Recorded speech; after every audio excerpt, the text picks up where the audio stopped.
and valued residents of Ezulwini Town Council and Town, good morning. Welcome to our 2024 annual general meeting, and it's an honor for me to stand before you as your Master of Ceremonies. My name is Leonard Bennett, and I am the Corporate Services Manager of Ezulwini Municipality. And I'm thrilled to be here with you to discuss the progress, reflecting on the previous year and the future of Ezulwini Town. Now, as a key principle, annual general meetings by their nature are meant to focus on transparency and accountability of council to its stakeholders. And also, one of our values is accountability as the municipality, with the other three being respect, professionalism, and commitment. So the primary purpose of today's annual general meeting is to review the municipality's performance over the past year, FY 2023-2024, to discuss the financial reports and to outline the future plans of the town. With that said, as customary and with alignment with all our gatherings and meetings, I would like to ask and humbly request our Councillor Matonsi, to please open the 2024 annual general meeting with a word of prayer.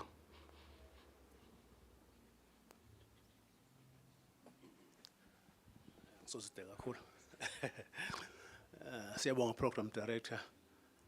Ngicela singakathandazi sibuke ilivle Nkosi 1 Timothy chapter 2 verse 5. Munye uNkulunkulu kanti munye nemlamleli phakathi kwemthuna uNkulunkulu uKristu Jesu. Asithandazele. Siyabonga abantu lo ingcwele, siyabonga isongozi Jesu Kristu namanje ekseni kuhlanganiswa nguwe ngalolu hlobo. Nkosi sesebentile ebuseni beminyaka, sesiyabuka ebutse bendlela ngosuku sisebenze kanjani. Sicela konke manje onke ama-submissions Nkosi esitawenda asiqiniswe nguwe ngowakho umsa Kristu Jesu. Amen.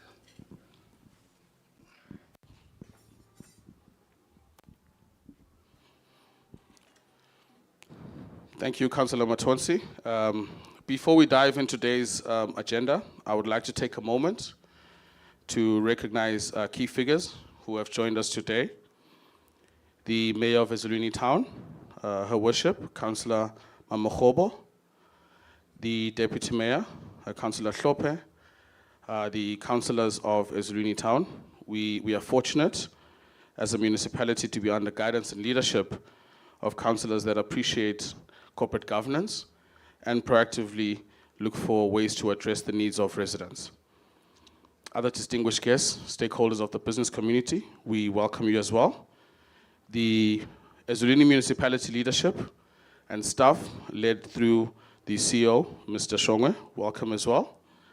And to our residents, both new and familiar faces, you are the heartbeat of Ezulwini, and we're excited to engage with you today as we forge a way forward for the town. A big round of applause and welcome to everybody present today. So a bit of housekeeping. If you want to use the restrooms, as you exit the doors to my left, to my furthest left, there are restrooms that are available. Please kindly put your phones on silence, ladies and gentlemen, to allow for less disturbances. And we also want to recognize that not all stakeholders are available physically in this meeting. We have an online contingent which are joining us, and we'd like to welcome those as well. And we endeavor to ensure to be inclusive in accommodating and be conscious that they are part of the meeting, and the meeting that we have here is mirrored as well for their appreciation. If you look on the screen, ladies and gentlemen, we have the agenda, very short agenda, and we hope to appreciate the fact that you've taken your time to come to this meeting, so we will not keep you for a very long time. The agenda is as the opening, which I am currently undertaking, the opening remarks, which will be delivered by the Honorable Mayor, the presentation of the audited financial statements, which as well will be delivered by and presented by the Honorable Mayor, the presentation of council performance and reports, which will be delivered by the CEO, and the stakeholder contributions to budget, which is a session at the end, an interactive session that will be open to the floor, which will take the form of a Q&A session. So without further ado, I would like to invite Her Lordship, the Mayor, Mamhobo, to the stage to deliver her opening remarks. Mayor, the floor is yours.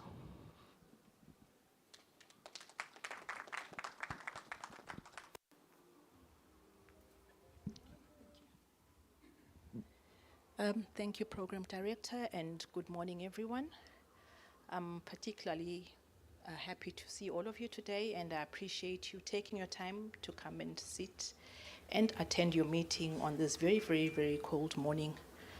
I want to acknowledge the presence of the US in the ministry, appreciate the presence of business, residents, the councillors, and all of you, ladies and gentlemen, and also appreciate the presence of management. This is the AGM, and it is our meeting as the residents of Ezulwini. Ezulwini, like all the other towns, is in a season of getting to engage as we're doing this morning, providing feedback to you as you are here, and also to those who are joining us online. I forgot to acknowledge them. And we're here to engage, as I've said, and deliver our performance for the last financial year, and also to engage because we are going to be talking to you. The urban government policy calls for us as local government to involve you as the community in what we do, so that we better understand what you require from us, so that we're better able to serve you and to deliver. The AGM is the highlight of our calendar, and this is the time that we get to engage and explain what we do as management and as councillors via the actions and policies as they are laid down. I also want to reiterate and also emphasize the need for all of us to please engage fully and to partner with us as we deliver in what you expect in the city, and partner with us for the betterment and future of this lovely, I call it a city. For me, it already is a city. Council is in the process of developing an upgraded IDP.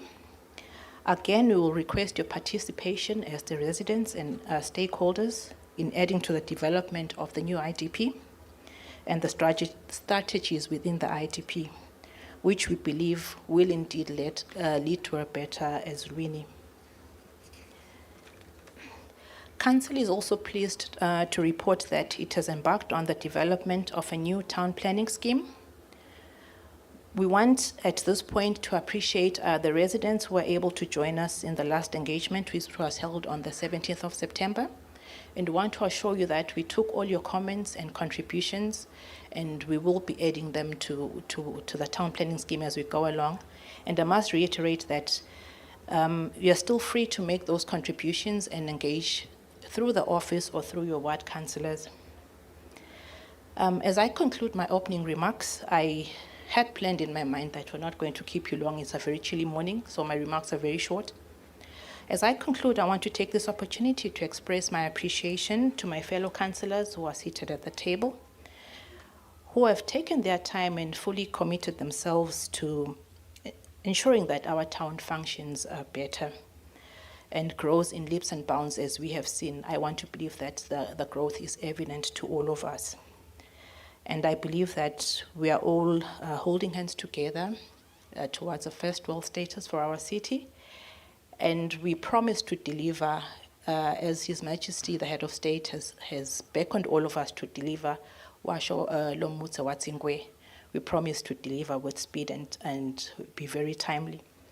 At this point, I just want to particularly in case you don't know your ward councillors, I just want to introduce them again. Welcome, Councillor Dlamini.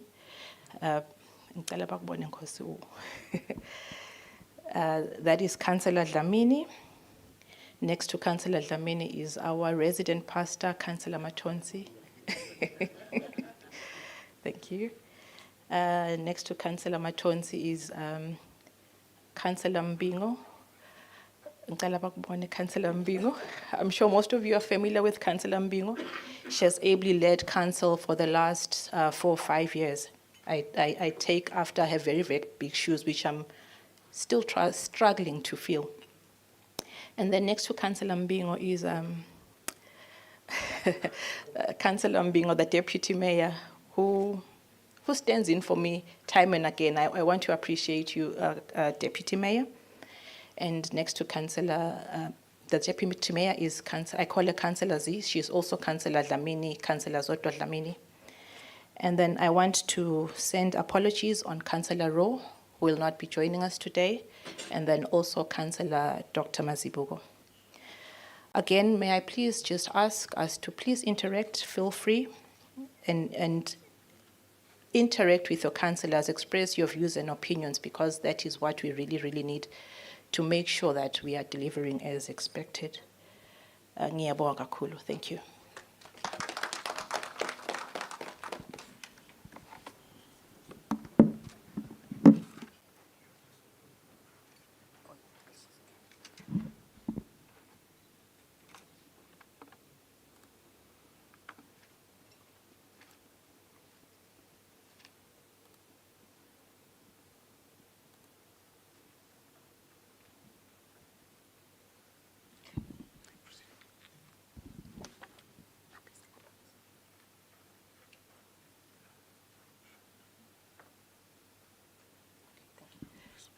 Okay, thank you. This now takes us to, I believe it's agenda 4 of the program, which is the presentation of the audited financial statements for the 2023-2024 financial year.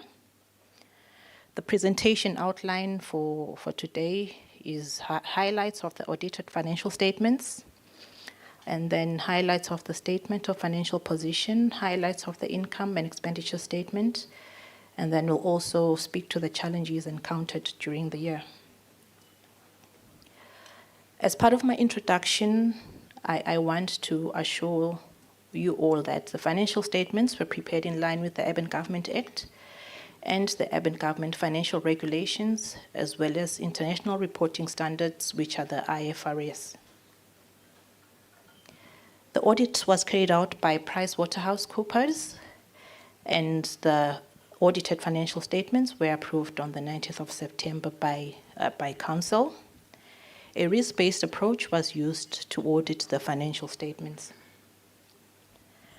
The auditors issued an unqualified clean audit opinion, and this means that the financial statements presented fairly and in all material respects the financial position of Council as at the 31st of March 2024. The matters that were raised in the report to management were not materially significant to justify any modification and or qualification of the audit opinion. On this slide, we see a growth in the revenue, and this is mainly driven by the 5% escalation in the rates tariff. On other income, we also see an increase, which we see is a result of the recovery of bad debt of about 2.6 million, and we also see an increase in sundry income of about 747,000. The main increase in staff costs is a result of the implementation of the recommendations of a salary review and COLA adjustment for the staff members. On this next slide, which is the statement of the financial position, property and plant and equipment increased. The movement is a result of the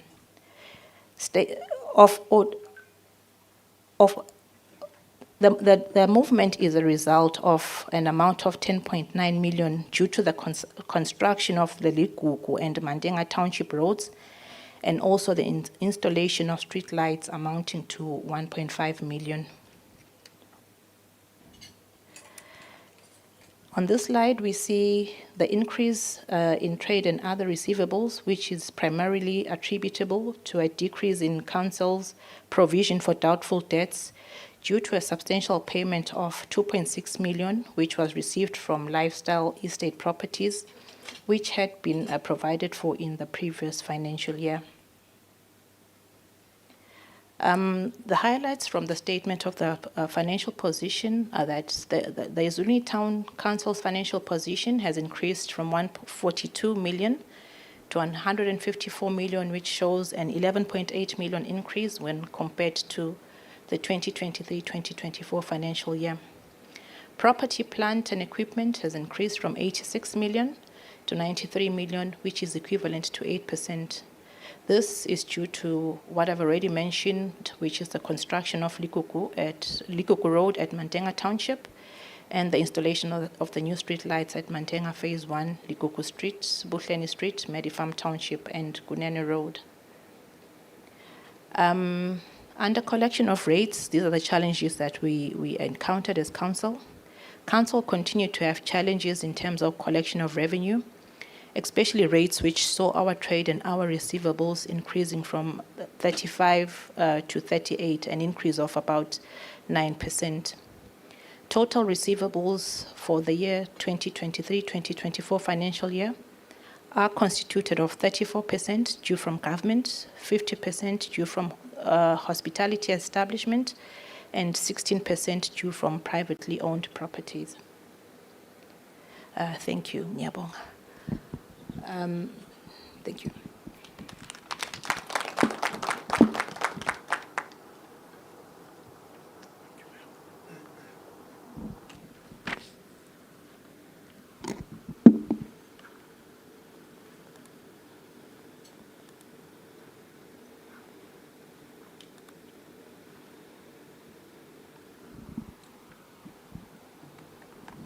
Thank you, Mayor. I'm not sure, Mayor, if I can recognize Councillor Dr. Mazibogo's presence. Dokotela bacele ukuthi ma-councillors asukuma before ufika ngathi noma you would like to stand, Dokotela batakubona now. Thank you, Doctor. Okay, as we transition to the next item on the agenda, which is the presentation of the Council Performance and Operations Report by the CEO, Mr. Matoza Shonga. But before that, I'd also like to recognize amongst us the CEO from EPH and the CEO of Lubane Savings and Credit Cooperative Society. You are more than welcome to the meeting. Okay, so they just nudged me now. After the delivery of the audited financial statements by the Mayor, I would like to open the floor to any questions pertaining to that report. A mic will be made available by a member of management. If you have any comments, any observations, questions, please kindly raise your hand and a mic will be brought to you with the office ready to answer any questions that you might have. Thank you.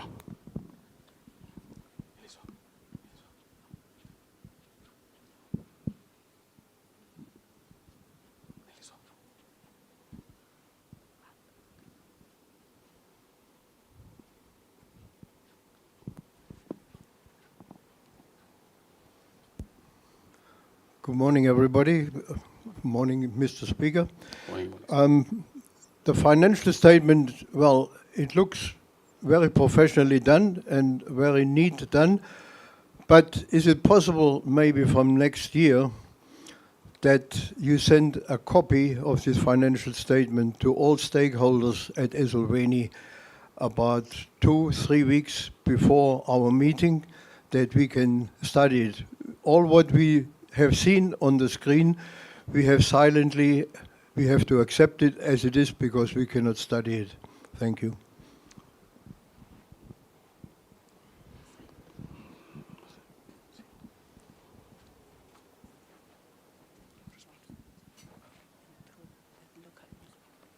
Thanks for the comment. They have been uploaded onto our website. But I think I'm noting that the request is for a 2-3 week presentation before we get to the AGM. That's well noted. Thanks.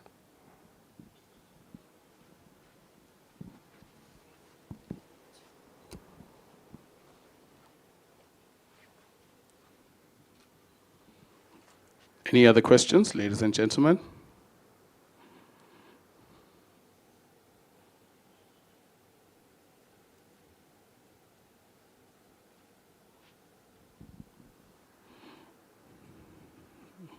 Okay, with no further questions or comments, I'd like us to move to the next item on the agenda, which is the presentation of the council performance, the operational report by the CEO, and I'd like to call the CEO to the podium for the delivery of that report with a round of applause.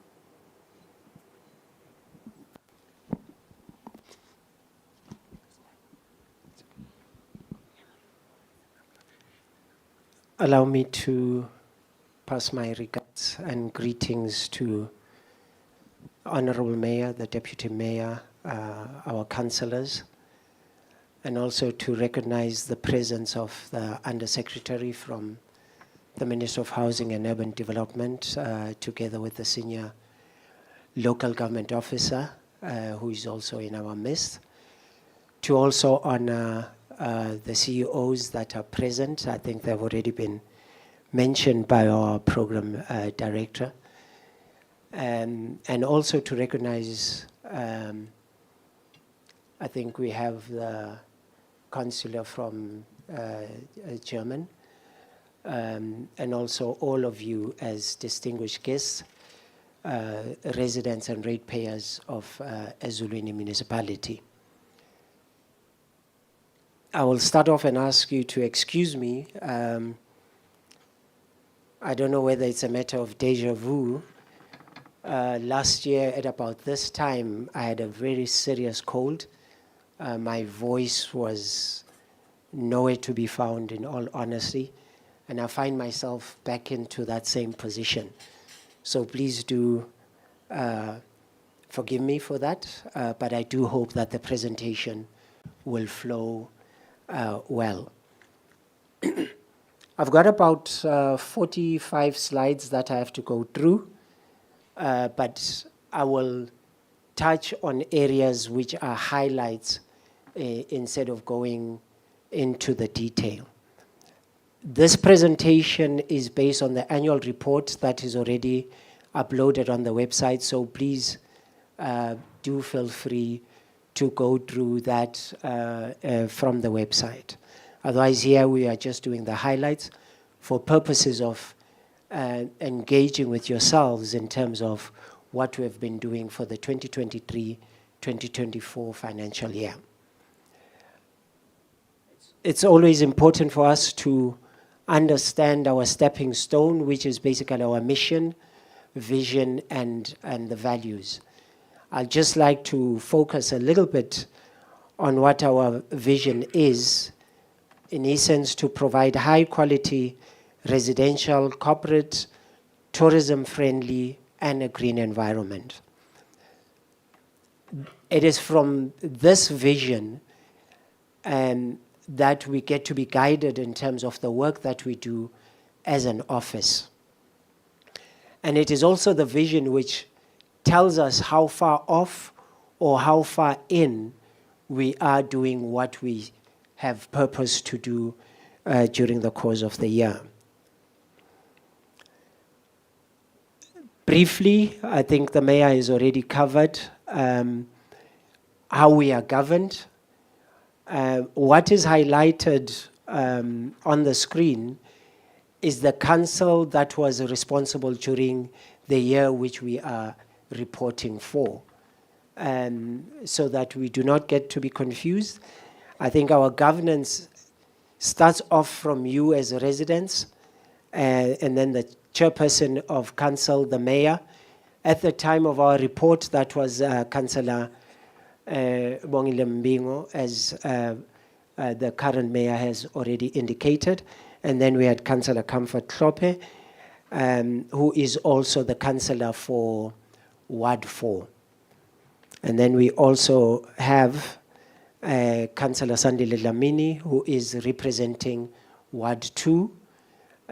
We have Councillor Dogotela Mazibugo representing Ward 1. Councillor Mbingo is representing Ward 3. And then we have got the mayor who is representing Ward 5. And then we have Councillor Rowe who represents Ward 6. The reason I'm mentioning councillors by wards, it's simply so that you may know that if you stay in that particular ward, you know who to engage with. One of the things that we have purposed to do, particularly this year, is to have ward meetings so that we have greater interaction with yourselves, so as to know what are the things that you require to get done, if there are areas of problems and challenges, so that you know who the councillor is that you are to engage with. It does not mean that you cannot have direct engagement with the office. That is always welcome. And then we've got 2 appointed councillors, Councillor Zodwa Dlamini and Councillor Jabulani Matonsi. And then at the time when we were working on this financial year, our staff was headed by Matogoza Shongwe, and corporate services was Patience Vilagati, public health and environment, Xolile Mapanga. I think a lot of residents have interacted with Xolile Mapanga in public health and environment. Also works and engineering, we have Putuma Shongwe. Town planning, we've got Sihle Mkajwa Dlamini. And then the treasurer is Mage Ntombi Zodwa Vilagati. What the office looks at is really to deal with strategic guidance, implementation of council resolutions, coordinating and operating, taking up coordinating and operational responsibilities.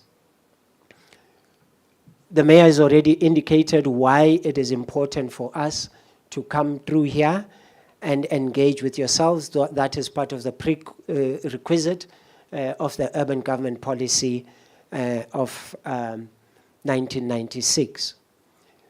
So what we are doing is providing information on on our performance, communicating council's operations, providing financial information as was ably done by the mayor, and then highlighting key initiatives and developments, and then also looking at what our future plans look like. And those are basically embedded in the integrated development plan, which we are revising this year, and also in our town planning scheme. What guides us in terms of our performance? For all intents and purposes, it is the integrated development plan.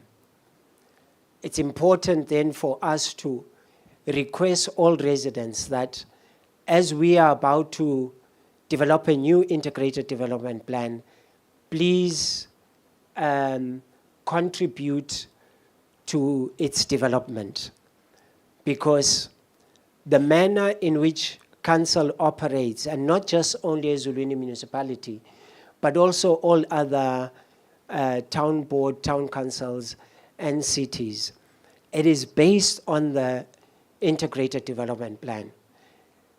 We rarely work or do anything outside of it, primarily because it is the tool through which we are then supposed to do our budget on. So anything that we do, it must be reflected in the integrated development plan. So it's a very, very important tool. It is actually our strategy document. So we do request that as it gets to be upgraded, please participate as we show the times when the interactions will be requested for. And then at an international level, UN Habitat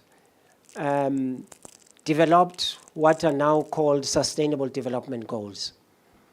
There are 17 of them.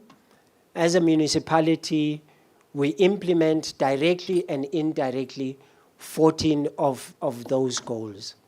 They talk to an array of things from no poverty, quality education, gender equality, sustainable cities and communities. So all of these, we work towards ensuring that they find a place within our integrated development plan.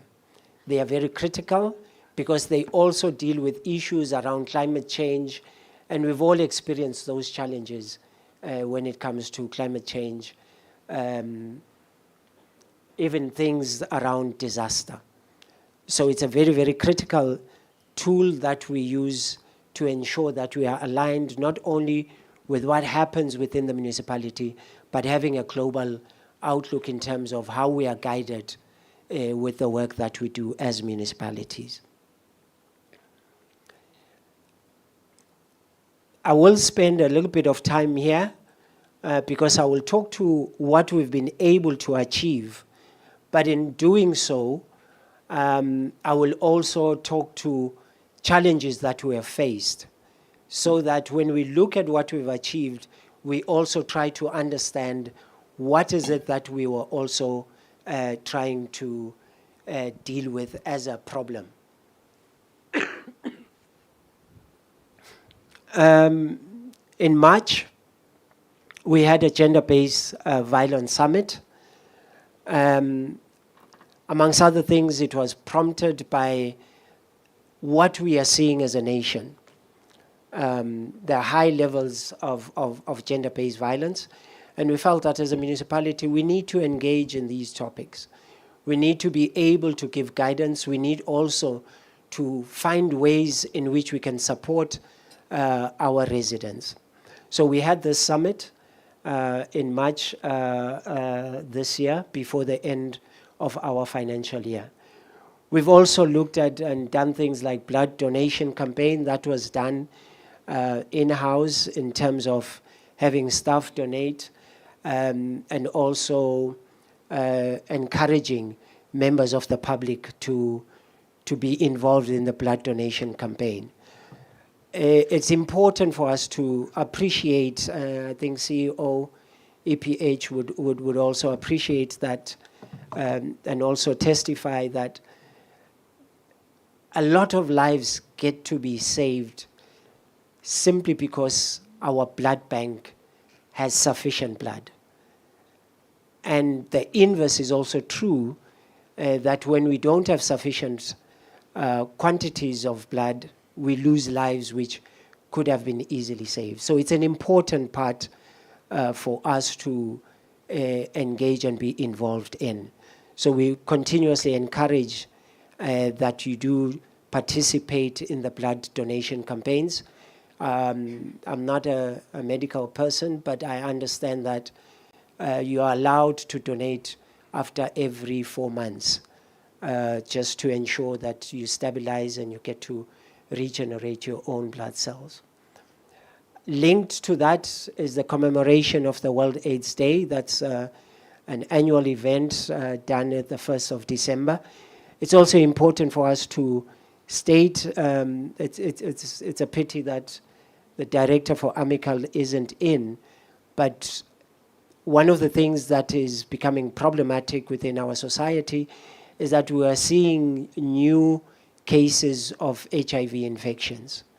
So we can never say we understand HIV and AIDS enough. We still need to continuously sensitize each other on that. We've had youth empowerment programs which have been supported by the United Nations, also supported by a local group, Creative Minds Foundation. We've upgraded Likuku street lights, the Likuku street in Ward 6. I think I want to highlight at this point some of the challenges that we find as a municipality. There are quite a number of townships which have been developed. It so happens that we realize that some of the infrastructure, the standards have been unfortunately very low. And it then costs council to upgrade these roads. So one of the things that we'll be doing as we look at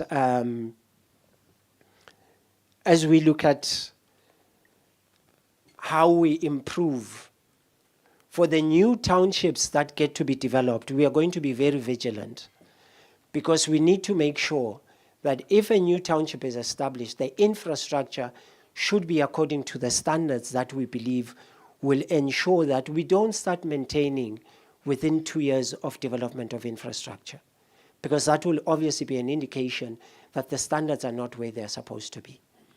So we'll be very vigilant in terms of new establishment of townships. There was a rehabilitation of Mpumalanga Road, in part because of those challenges where you find that there are weaknesses in the roads for a variety of reasons. It could be probably because of where the road is located. Maybe it's the water table is high. And then from the tourism side, we did a wedding expo, which we think went very well. There's consideration of looking at that on an annual basis. We had a lot of people requesting for spaces. Unfortunately, the space which we had was very limiting. And now, we called it a wedding expo, but for all intents and purposes, it was to bring together people in events management. Now, a town like us, if we go back to the vision, we talked about tourism.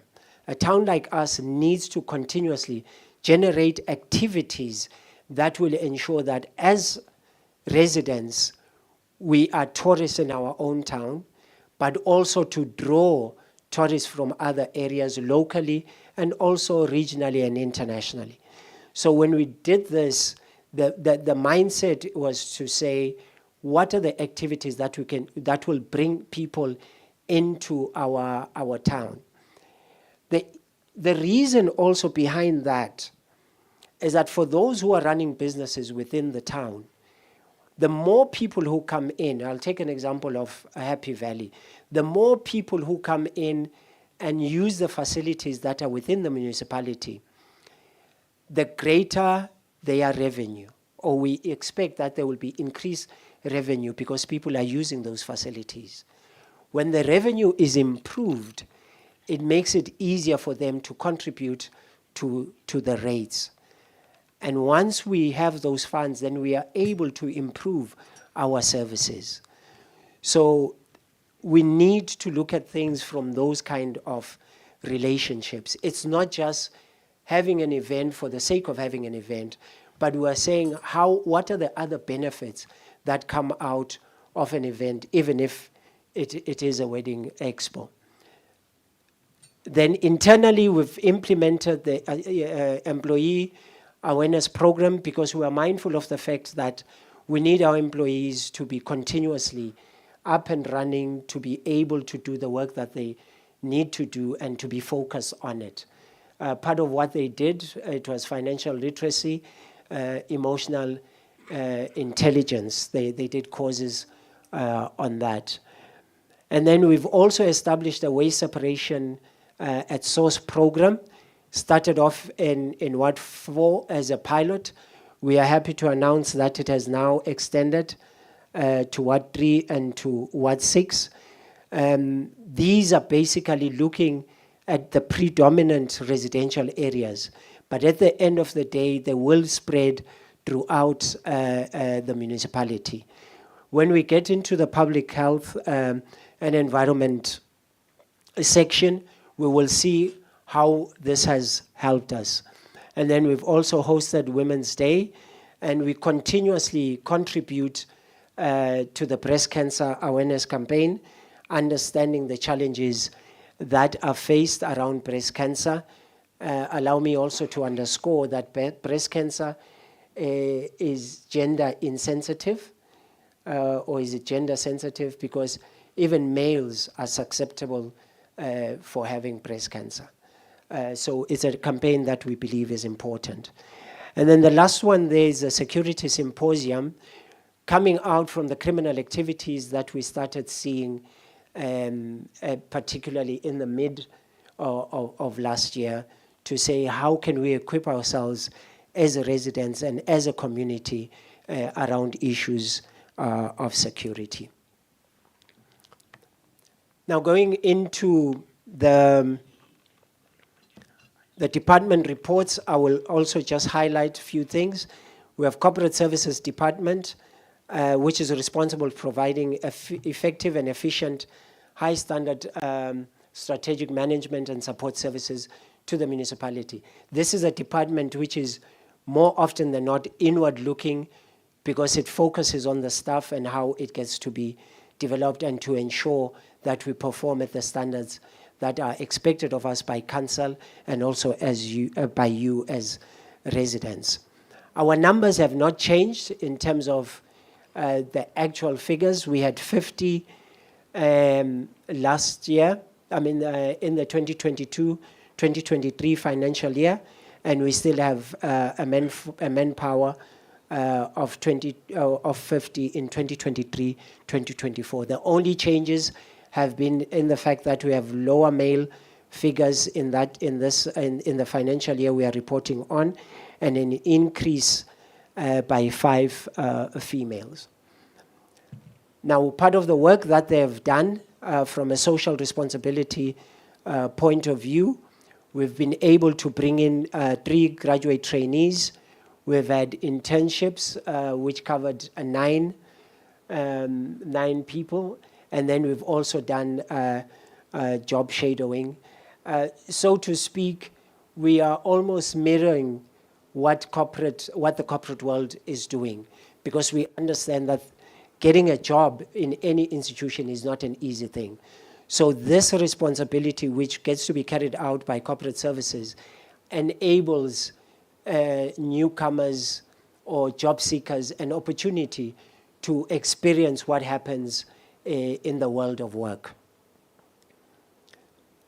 Then we've had a couple of ICT initiatives, including putting up Microsoft 365 just to improve how we do our work, installation of virtual conferencing equipment, and then because we have a new office, we then had to put up a PABX system. Some of these things you actually find in the financials, so it's important for us to also state why they are there.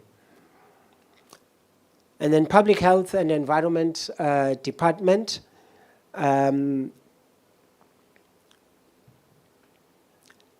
they are streamed into 2 primary areas: public health and environment management. Under public health, we're looking at food safety and hygiene, which means they go out into the various food establishments, they do the inspections to see if what is done there is good enough for us to be able to consume the foods that are produced within those establishments. We also look at public health and sanitation, occupational health and safety. Now, in terms of the Sustainable Development Goals, which I had reflected, there are 3 direct ones which this particular department looks at: clean water and sanitation, climate change, life on land. So they're responsible for those particular goals. Under environment management, we look at nuisance abatement, environmental monitoring of construction projects to make sure that the workers who work in those spaces are safe and the work gets to be done in as less risky an environment as possible.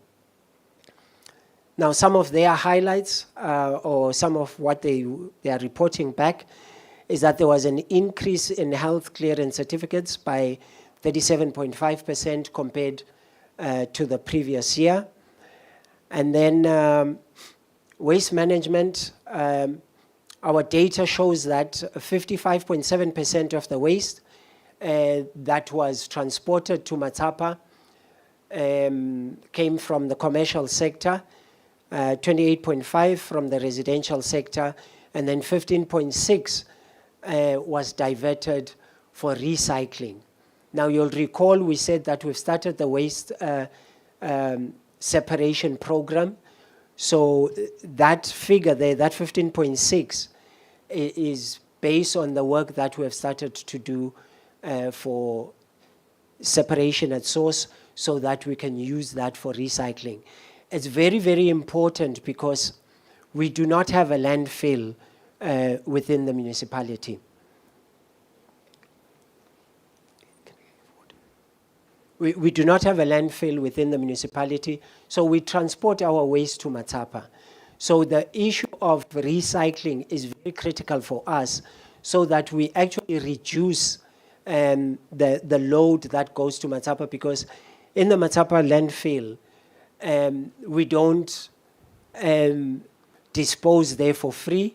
We actually get charged by the weight.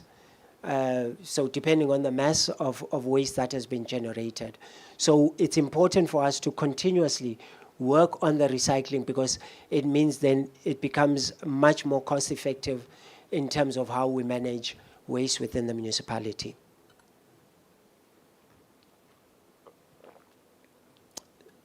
So as of March 2024, we had been able to divert 11.8% of the waste, which is basically, and then 47% of that was generated within Ward 4 on the basis of what I had already said previously.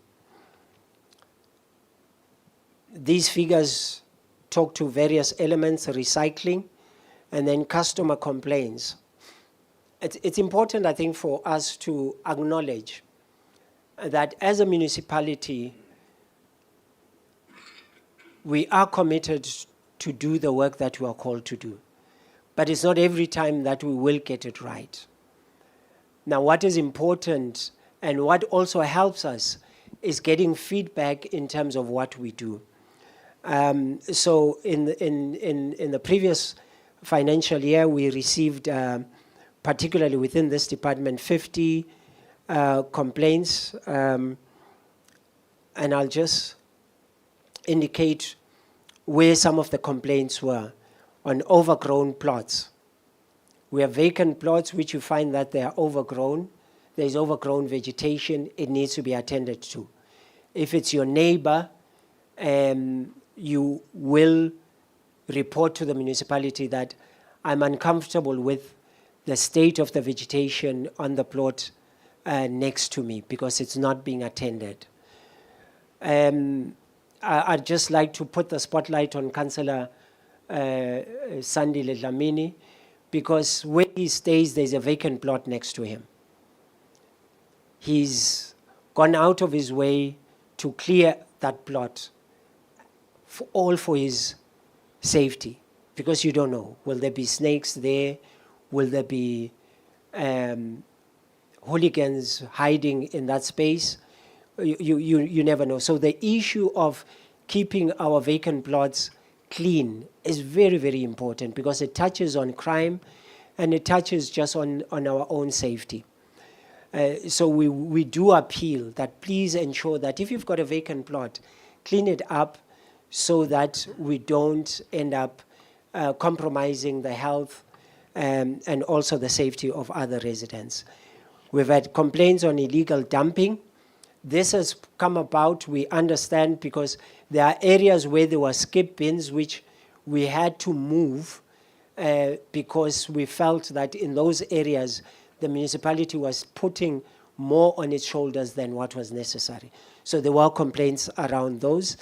And then we had issues of uncollected refuse that was primarily brought about by one of our trucks, which had to go for repair for a rather extended period of time. So residents obviously complained to say our refuse is not being collected. So we've had those kind of complaints received within the municipality. And then we had condemnations which amounted to 10.2 tons. These involved expired and damaged food items. This is work that we do in collaboration with the retailers, particularly the supermarkets, where there is a need for them to remove some of the food items, maybe because they've expired or because they've been damaged. And part of the reason why this gets to be done with the municipality is because where there is need for them to claim on insurance, they can only do that once we have signed off as a municipality. And then we had 78 dogs which were vaccinated and 1 cat against rabies. It's important for us to say that we need to continuously do these things. Worst case scenario, which is not allowed, if you have a stray dog and it hasn't been vaccinated and then it bites someone, then we have to deal with consequences beyond just the bite, but also the infection that is likely to occur. Now, if we look at the summary of our annual waste collected, for 2023-2024, which is the orange, yeah, I think it is orange, in as much as they say males are colorblind. But orange is indicating improvement in recyclables. It goes back to what we've already said, how we are working with our waste management. Residential, there's a slight drop. Commercial, there's also a slight drop. We are expecting that the more we improve on our recycling program, we will have the recyclables increase more and more, and then in the residential and commercial waste, there should be a reduction. We will never eliminate it completely, but we do expect that there will be reductions in those areas. Okay, I won't talk too much into this, but this slide actually talks to the processes that we go through when we're dealing with overgrown vegetation. Now, I'm trying to make sure that I speak it out correctly. There are some residents who have received court orders wherein the municipality says, if you do not clear up your plot within this period of time, the municipality will come in, clean, and bill you for the cost that it has incurred, including the cost for taking the matter to court. It's an area which hasn't set well with residents. But we have to do it because, as I've said, there's always a risk when a plot is left unattended and vegetation just grows in whichever way that it grows. This is the process that we go through.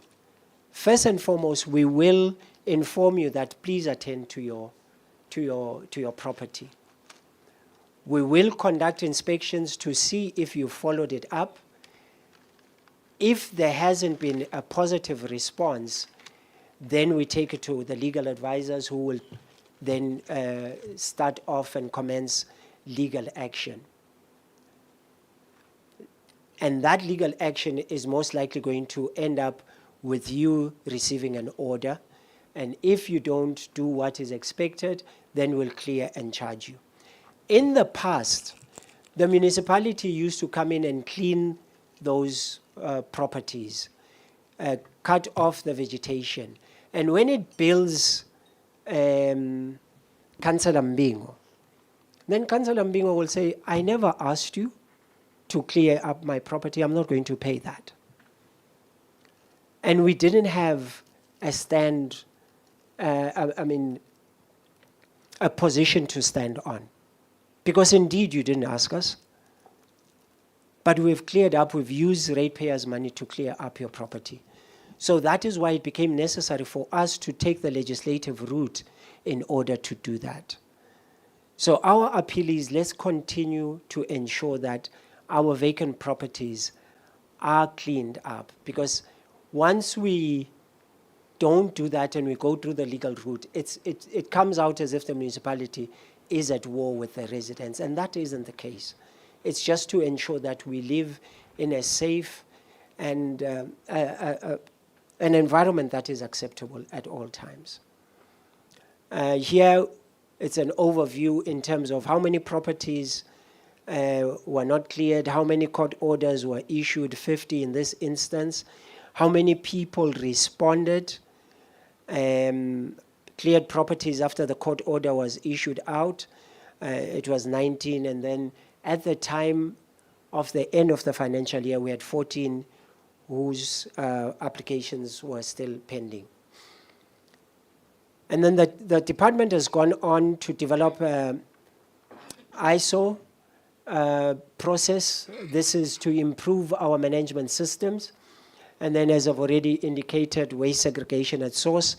The figures there, that graph is showing the amount of recyclable material that was being collected at various points in time during the course of the year.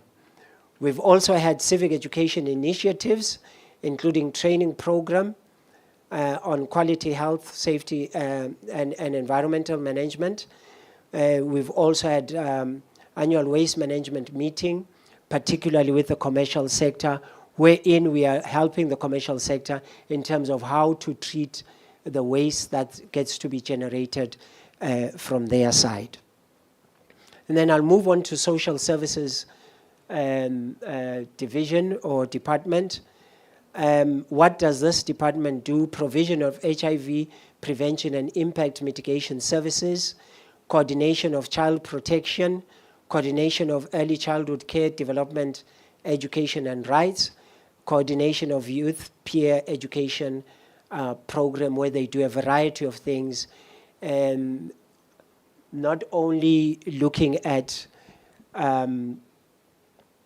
areas around your psychology of things and helping the youth in those areas, but also to see how they can develop in areas of business.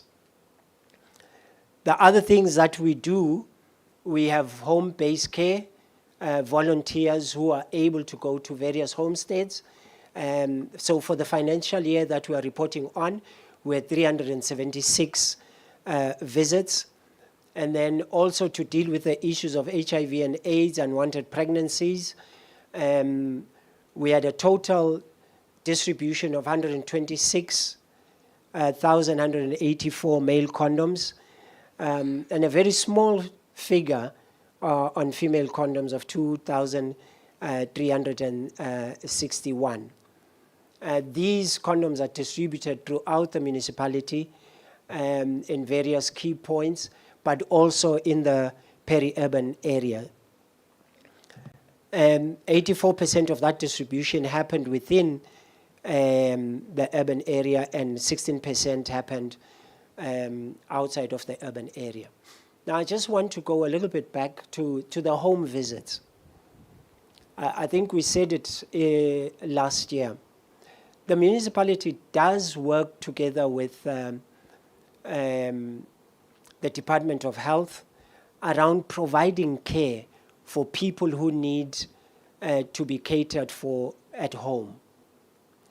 What we have noticed, there's now beginning to be an uptake with residents within the municipality. Most of the home care visits are done outside of the municipality. But we want to ask you as residents, I don't know whether to say please trust us, we are available to try and give you the support and that you may need when it comes to medical conditions. We are able to work together with the Ministry of Health to support you in whichever ways that you may need support. It may be issues of adult diapers. It may be issues around certain medicines which can be made easily available. And also just to bring in someone into your space who will be able to encourage you to take your medicines, to encourage you to eat well so that you stay healthy. It's a plea because we notice that within our municipality, there doesn't seem to be an opening up around that space. And yet we note that there are people who do need that support. So we just want to emphasize that it is there for you as residents. More often than not, we are providing it just in the peri-urban area, but we would like to say we are available. We do want to reach out and give you the support that you may need, because it's not every one of us who is healthy. There are times when we all fall sick and it just becomes a very difficult time. The municipality is there for that.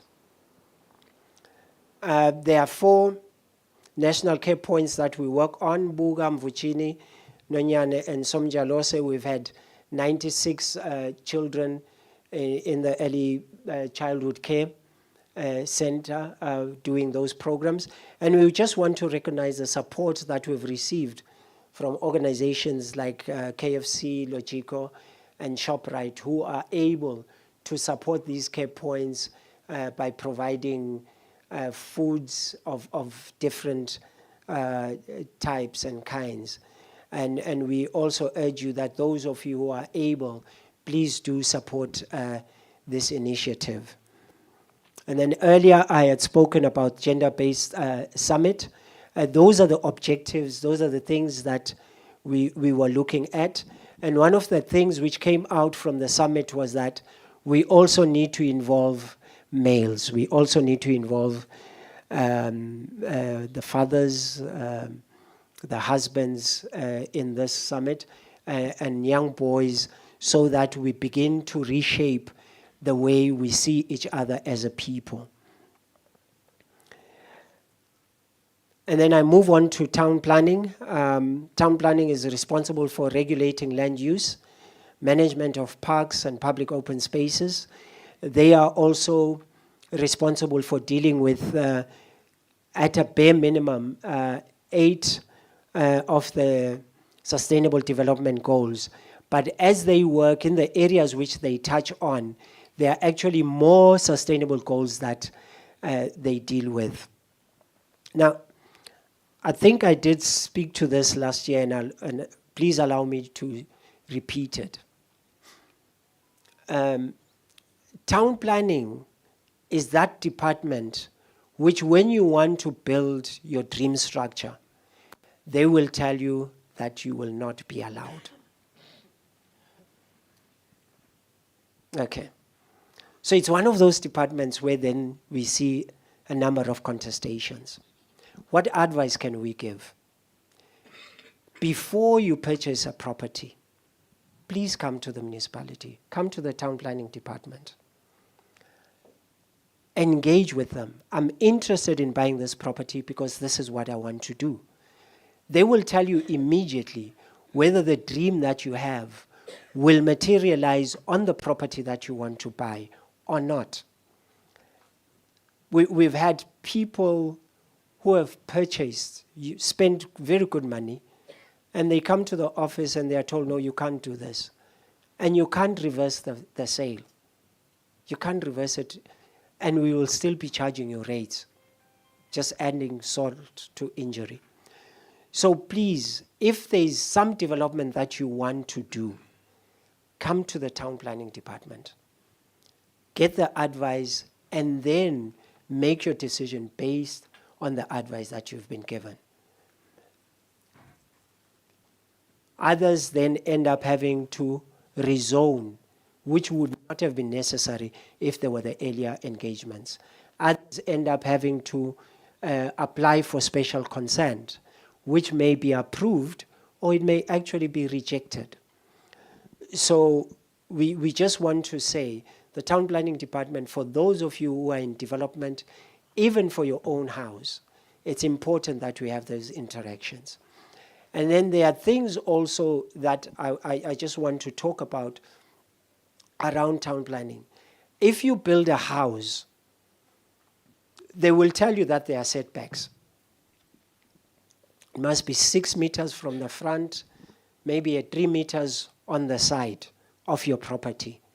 Those things are important because in the event there is a fire, the fire people need to be able to move around your house without any impediment. So if this was your property and the wall to your house comes at this point and there's a fire at that point and the entrance is this side, then they won't be able to deal with the fire there.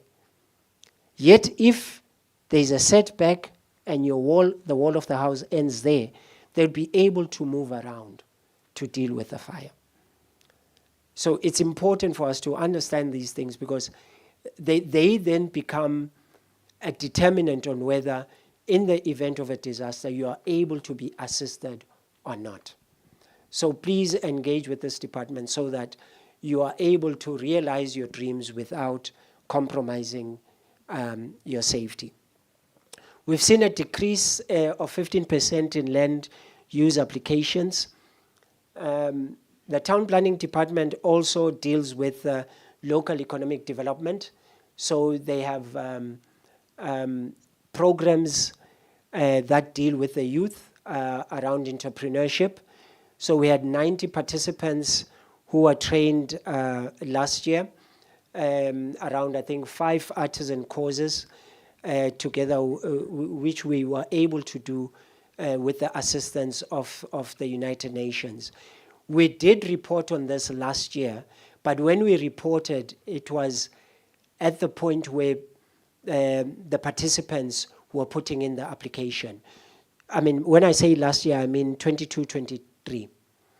23-24, then they went into class and they've been able to graduate. So that's why we are reporting on it again this year. And then we had 12 flea markets. Every flea market, when it is held, there are 49 stands or stalls which are available. So this supports our informal market so that they can also have a space where they can be able to generate some form of revenue. We've already spoken about the Ezulwini Wedding Expo and why it was put up. So this is a summary of the applications that we have received. What we are noting is subdivisions, that there were 7 subdivisions, which basically says people maybe are finding that they've got plots that are big enough for them to be able to subdivide, sell off for whatever development reasons or financial reasons. We've had only 1 home office application during the course of the year and 1 sectional title application.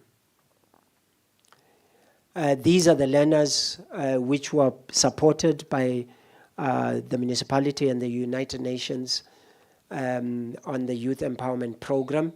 Others were trained on building, electrical, plumbing, and welding. So we see them here during the graduation ceremony. And then the entrepreneurship program, we had 17 participants in that, and they were aged between 18 and 35. On the side where we have bullets, those are the objectives of that training program, why they did it and what was expected as outcomes of it. We think it is important for us to continue to support programs of this nature because I think we are seeing more and more challenges within the employment sector. I'm not sure if I'll be right to say our unemployment rate is around 33%, of which the bulk of that is faced by by the youth. So the more we get into the entrepreneurship space, the better it is for people to be able to generate or to develop businesses which will be able to employ others. Okay, those are just indications of the flea markets that we had, the wedding expo, and what was showcased. There we are not advertising Happy Valley, but we recognize that it would make sense to show a picture of how Happy Valley had displayed, because we will be presenting in this venue. And then the last department is the Works and Maintenance Department. This is the department where there are potholes. When there are potholes, we engage with. When we have problems with street lights, which we have experienced, we also engage with them. You will appreciate, or probably not, the genesis of Ezulwini indicates that the municipality now, as we know it now, started off from a farmland. Now, one of the challenges with that is that we had very narrow roads. And the terrain was never conducive for you to be building up a town. But we've also had the MR 103, which is our main arterial road. Now, the challenge with that is that this road is under the Ministry of Public Works and Transport. If we had it our way as a municipality, that road would be lit from Mvujini all the way down to probably the police station, which is outside of the town boundary. Because it's important to have light even at night for security reasons. But the other thing which we would like to see as a municipality is that we have a dual carriageway going back from Mvujini all the way to the police station. But as it is, it's only dual up to the ICC, which means it becomes very constricted after that. And it has an impact on your travel time when you go to work, on when you do whatever that you want to do. Fortunately, as a municipality, one of the things that we have done is to develop a comprehensive mobility plan. But we will need engagements. We've already started some with the Minister of Public Works and Transport, so that we end up getting to a point where the road is handed over, we are able to broaden it so that your movement is eased, as opposed to what we see now. I think the worst case was when the traffic was diverted into Ezulwini. I think our figures show that in the morning we had about 1,200 people coming in from this side, next to water services, and at Sbanesami we had about 2,000 people coming in. That's between 8 to 9 o'clock in the morning. That's huge traffic for a road that is as small as ours. So the comprehensive mobility plan talks to how we can improve our roads, including expansion and creating other channels that will make it easy for us to travel. But this department is a department that deals with the infrastructure, deals with the lights. So when there are areas which are dark because street lights are not functioning, which we experienced a lot during 2023, this is the department that gets to be engaged. So they deal with 3 areas in terms of the Sustainable Development Goals. What have they been able to achieve? They've put up 85 solar street lights in various streets. I think Mayor indicated those when she was reading a report. What I would like to underscore at this point is that putting up of solar street lights is an expensive exercise. However, in the long term, it is what we need to do, because then we get a good return on investment. They are better maintained, because part of the problems we've been having with our street lights was that they were faulty, they had aged, so we had to move in this direction. And also most of the lights, there are these nice orange lights. It just looks golden, it looks beautiful at night, but they consume a lot of electricity. So we have a program which is ongoing to remove those within our streets because they consume a lot of electricity. We are still punching in the figures, but we believe that between this financial year which we are reporting on and where we are sitting, we have saved above 20% on the money that we spend on just purchasing units for street lighting. And we want to see that number grow up. Part of what we've also done is change from those yellow lights to LED. But over time, even the LED, we need to gradually move away from it. Okay, so we did that to deal with a problem of continuous breakages in our street lighting. However, we also did that so as to reduce the amount of expenditure which is incurred by the municipality. In 2024, our IDP had given us a target of ensuring that 80% of our roads are tarred. By the end of the year, we had been able to go beyond that target by 4%, which means we landed at 84%. Now we have a couple of major developments within the municipality. We had an interesting engagement within council where we were asked, what do we mean by major developments? Because we were not probably reflecting on other work that has been done. We are proud to say that Lubane Savings has been able to complete its building. And it's one of the buildings that are probably hidden from sight because of where they are located, but it's a very interesting structure. It is the one on your left, that is where Lubane is. And the other one which has been completed within the financial year we are reporting on is the F&B building, which we are all familiar with. The engineering department received 22 applications at an estimated cost of 61.689050 million. So that's added value in terms of the assets which sit within the municipality. I'm going to just take advantage of this point to say we have already spoken with council that we want to develop a first response unit. We have experienced terrible fires this year, and they really exposed us that we are not well covered when it comes to outbreaks of fires within the municipality. So we are yet to finalize our paper and bring to council, because what we want to do, we want to develop we want to have a fire response unit.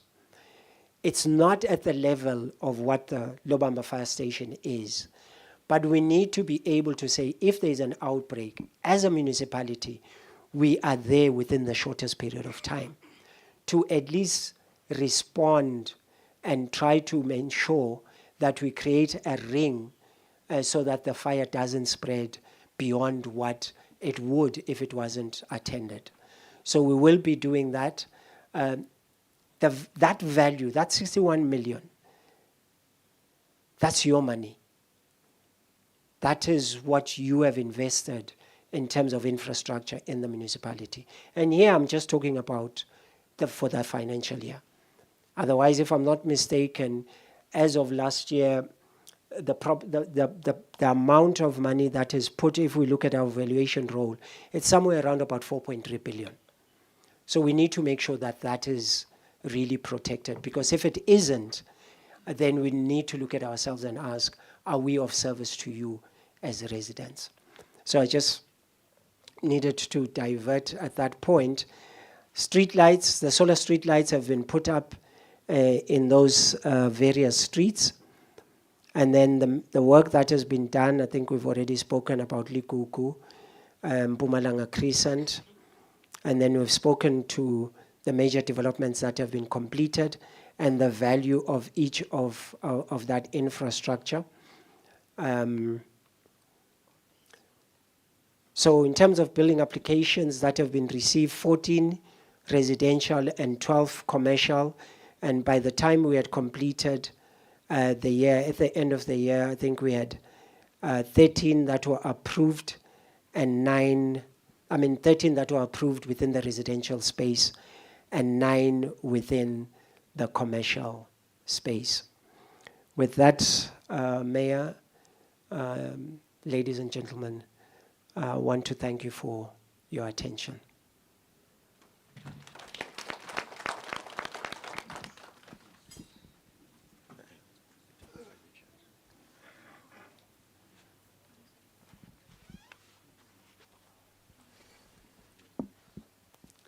We'll wait for our program director to guide us.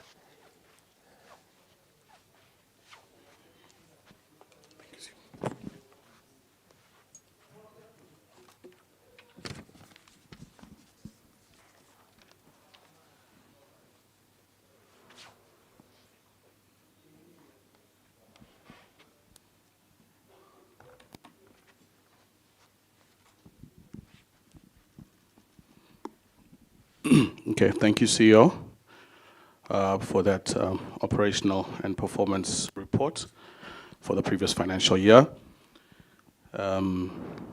Maybe I'd like to open the floor to any questions or responses, any reactions, suggestions pertaining to the report.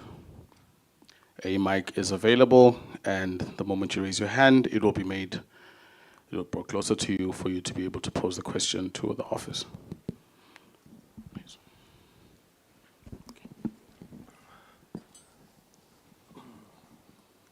Let me stand. In case you don't know me, my name is Horst Saylor. I'm the owner of the Cattle Puddle. Mr. Mayor, Mr. CEO, my dear fellow Ezulwinians, I think we can also be very happy and very proud to be led by some administrators at the municipality who are doing an excellent job. We just heard and seen an excellent demonstration how a municipality should be run. I can compare it. I know our country quite well, and if I go to other places and compare, I think Ezulwini is one of the best, perhaps even the best one.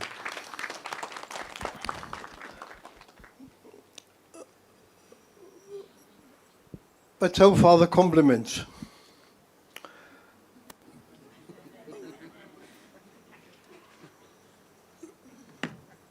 The speaker, who made an excellent presentation, he spent about 20 minutes of threatening us with overgrowth and with court cases and with bills and so on, but he spent only 2 minutes on tourism. Ezulwini used to be a tourist destination, and I'm probably one of the longest living residents in this township. I'm 47 years here in this place. Anybody longer here? I don't think so. And I have seen the peak years of Ezulwini when the tourists, when they checked out, booked for the following year, 12 months ahead, to find a room in this beautiful valley of ours. These times is long over, and it will never come back. It will never come back because it was partly our administration and of course our ministry of who killed tourism at Ezulwini. I asked some time back some of our councillors, name me one installation which has been put up in the last 10 years at Ezulwini which is tourist orientated. It was a lady, she couldn't mention one. We have the tax department. There's plenty space in Skubet to put up a tax department. Who wants to have this in front of your doorstep? We have F&B, we have the communications department, we have a block yard here, we have 2 shopping centers, and so on and so on.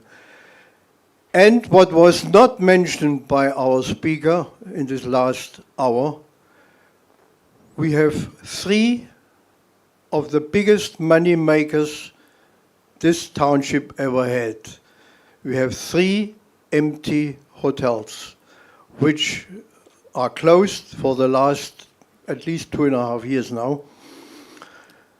One hotel has already been given up because our administrators know that tourism will never come back. It is the Ezulwini Sun. It has given to the Swazi Bank, and very shortly they're going to put up a 14 or 16-story high building, another ugly structure here at Ezulwini. So where is tourism going? All the social things what our administration is doing here, wonderful, beautiful, can't be better, you know, but tourism is dead and it will never come back to our country.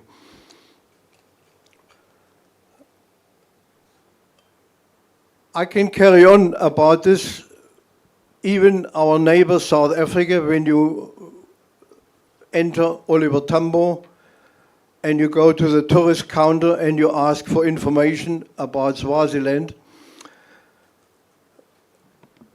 they tell you straight away, ooh, don't go there. You're going to be mugged, you're going to be hijacked, you're going to be car checked and so on. It's a dangerous place and so on. I handed this information in to all relevant authorities. They don't even follow it up. So just to give you one example.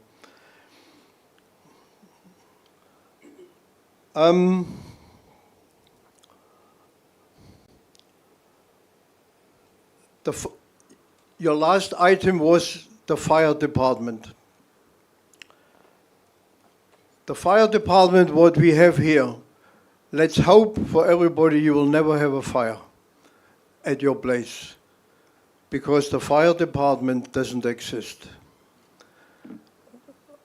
We had a fire last year. Luckily, I had some standby pumps which we put quickly inside the cattle puddle, otherwise the whole place would have been burned down. The fire brigade came.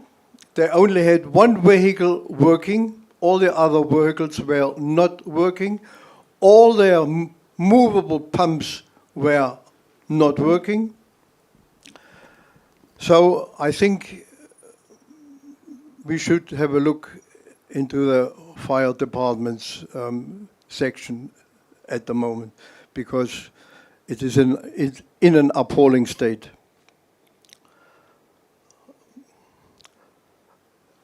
Town planning, I was looking desperately in this last hour where there is anything concerning tourism planned here. It is not planned. It proves my point that everybody has already given up tourism. Nobody mentioned the big convention center where the taxpayer, where we all part of it, spent millions of emelangenis. What is happening there? Are there any plans, any suggestions? What could we do with this place?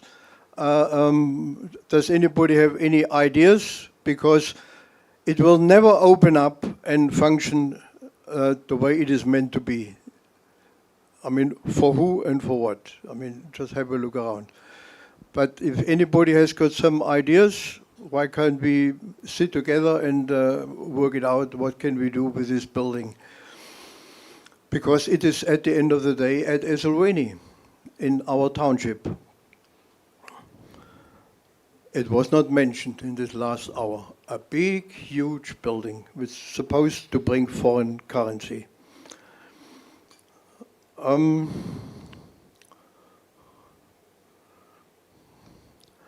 Well, I have a number of other things, but I won't mention it here. This is one more thing I want to mention. Everybody is free to believe whatever they want. If you are a Christian, if you are a Muslim, if you are a Hindu, it doesn't matter what. But do your beliefs in your private homes, go to your church, go to your mosque, beautiful. But it should not be heard by other people. Ezulwini has got a mosque, and that mosque, at least 5 times a day, very loud, makes everybody aware in Arabic language, not even in English or in Siswati, in Arabic, that it is praying time. I'm just asking nicely and politely if there is a chance to tell the imam of that mosque to cut this off. What they do inside the mosque, it is their business, but they shouldn't involve the people around the mosque that there is praying time. Thank you very much. Thank you. I will allow the CEO to respond. I'll ask that we, just after the CEO responds, please we then adjourn for 15 minutes. It's a working breakfast, ladies and gentlemen, and we will return for the budget contribution, the second to last item on the agenda, which is the stakeholder contributions to budget, which is also a Q&A session, sorry. So if we can just please hold our questions for when we return after the 15 minutes, but I'll allow the CEO to respond to these set of questions. Thank you. Thanks, Program Director. Thanks, Mr. Saylor, for your questions. I thought the one on tourism, we had tried to cover it, but I think the sentiments that you're putting across are very clear and accepted. I'm standing before council deliberately because they are tourism-based engagements that the municipality is having. We want to counter the fact that tourism in Ezulwini is dead. If it's dead, then we are working towards resurrecting it. And I'm just not playing around with words, I'm being very honest. There's a concept that was developed 2019, and council has instructed us as an office to see to it that it gets to see the life of day. And we are engaging with people who are working within that space. I may not have mentioned ICC fish, but I know for the fact that the municipality has also been engaged by the relevant ministry, that is the Ministry of Tourism, that we work together towards seeing and ensuring that when that facility gets to be completed, it gets to be utilized almost immediately. And there are people that we're engaging with around that space. Added on to that, we are also conscious, and that will touch more on your space, Mr. Saylor, because there are people who are interested in seeing how our hot springs can be developed so that we get into the space of health tourism. Okay. So they want to develop the hot springs, not just only around the Cuddle Puddle, but they are mapping them out from the Cuddle Puddle going all the way down, not far from the Somhlolo National Stadium. So there is work that is going on in the background, and we believe that some of these things will get to see the light of day, and tourism will definitely come back into our municipal space. I think there was another question on, I think primarily your questions on tourism. The issue of fire, I think I wouldn't do justice if I add on to it, but what we are saying as a municipality is that we are fully conscious of that.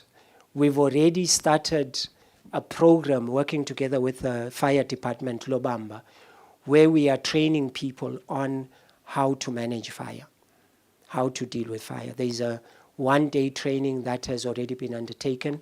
We've called residents to come and be part of that. We know that there are a number of commercial establishments that have come into that training.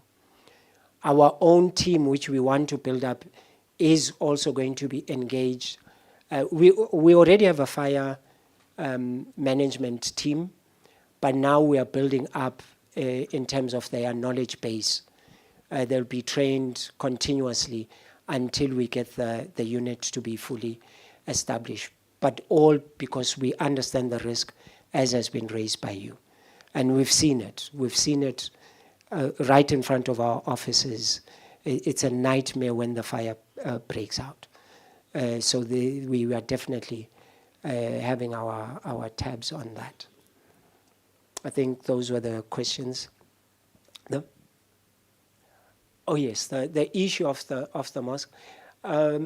I think for all of us as residents, in the event that you are still experiencing broadcasts in the morning hours and in the evening, please let us know. We have engaged, and actually we believe we had fruitful engagements with the mosque. I think the only time that you are likely to hear something is probably around 1 during the day. Otherwise, the morning hours, we've asked them to cut off. The evening hours, we've asked them to cut off. We've checked on that. But should you feel that it's still going on, then please let us know so that we continue our engagements with them. Thank you. I think the program director has said we may go outside to serve. I don't know how you want to do it.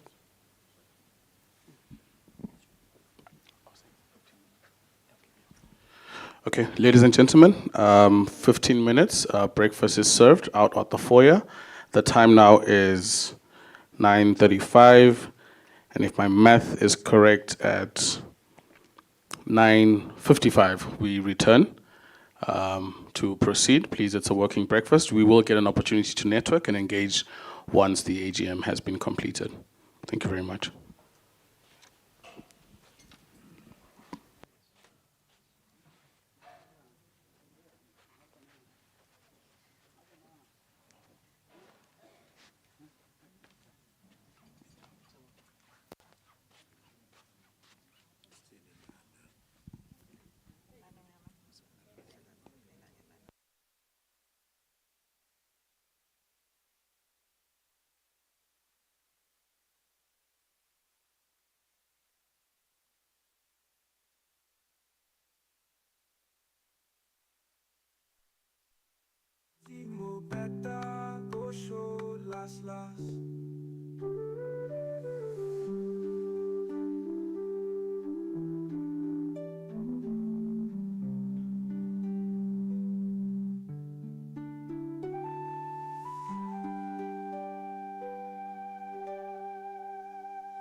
The storm they blow, I no go fear. With Oluwa by my side, I hold him near. No matter the wahala, I go persevere. Hope they for tomorrow, that's my prayer. Wahala no they last forever. Oluwa ni mo fi gbogbo rẹ̀ lé. my not shots, we go rise together. Oh, team, oh, better, go show last.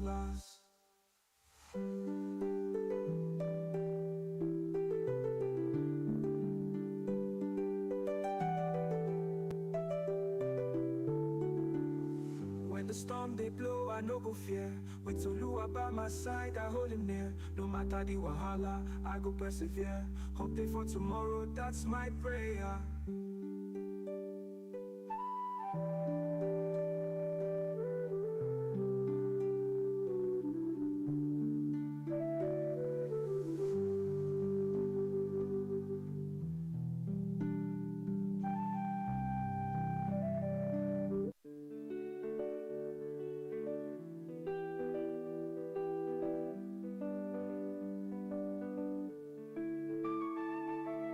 Day when I see your face, what thing I go do now you I dey chase. For this life now you be my grace, baby me don't take my heart no be small case. Oh mommy you wanna know me, I go love you till the end of time. Move on up and with my door, together forever my love, my life.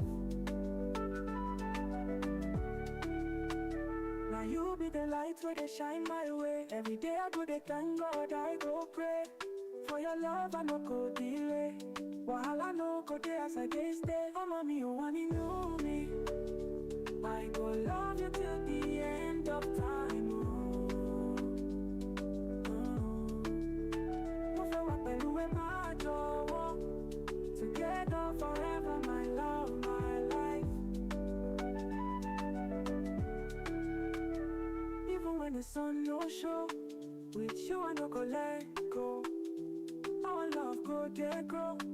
Now your face I want see tomorrow. Oh mommy you wanna know me, I go love you till the end of time. Oh time. Mo fẹ́ wà pẹ̀lú ẹ máa jọ̀wọ́, together forever my love, my life.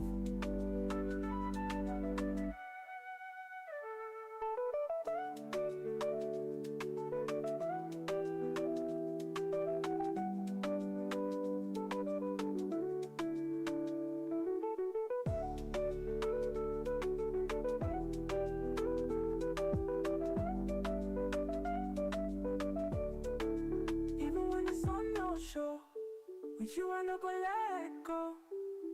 Our love go dey grow. Now your face I want see tomorrow.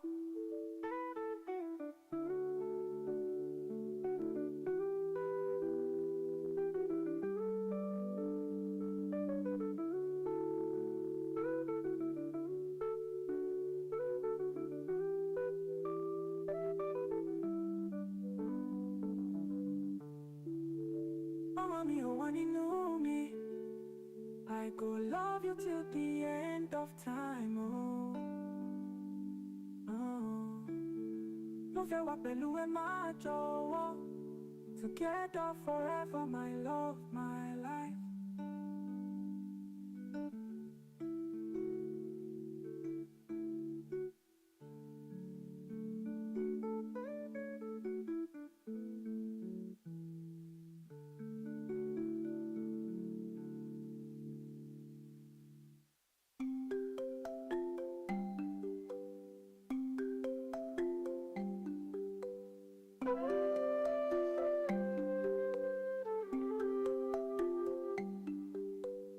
Africa, land of pride, where the sun shines bright and the rivers wide.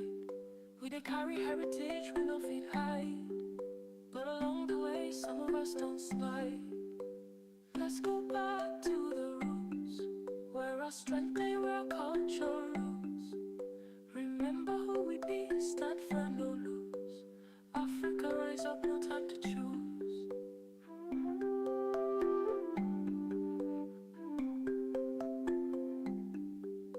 Our ancestors don't pave the way, with wisdom and strength they show us the way. But today we dey look the other way, forgetting the values we gon' make us stay. Let's go back to the roots, where our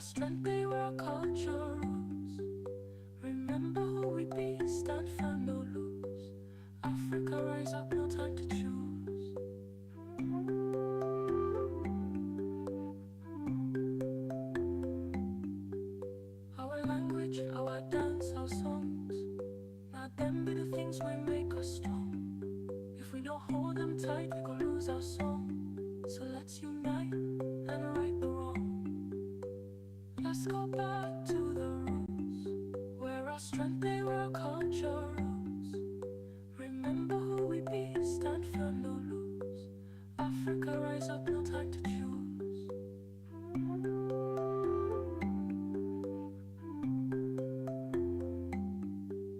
Our language, our dance, our songs, not them be the things we make us strong. If we don't hold them tight, we could lose our song. So let's unite and right the wrong.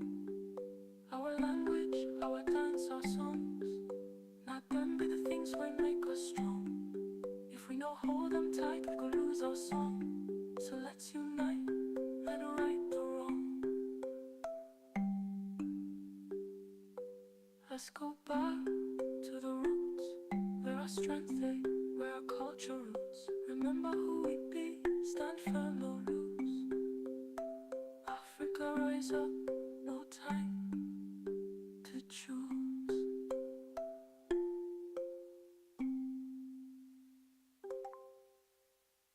Africa, not time to reclaim our heritage, our pride, our name.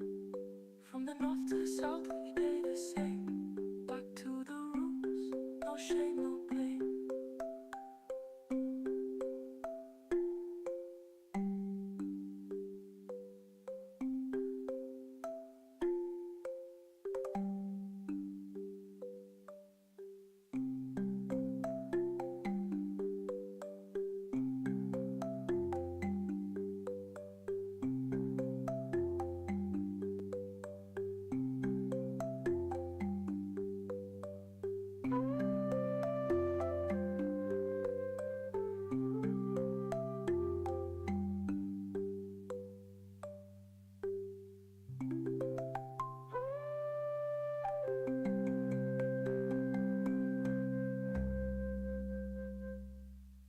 Africa, no time to reclaim our heritage, our pride, our name. From the north to the south, we stay the same. Back to the roots, no shame, no blame.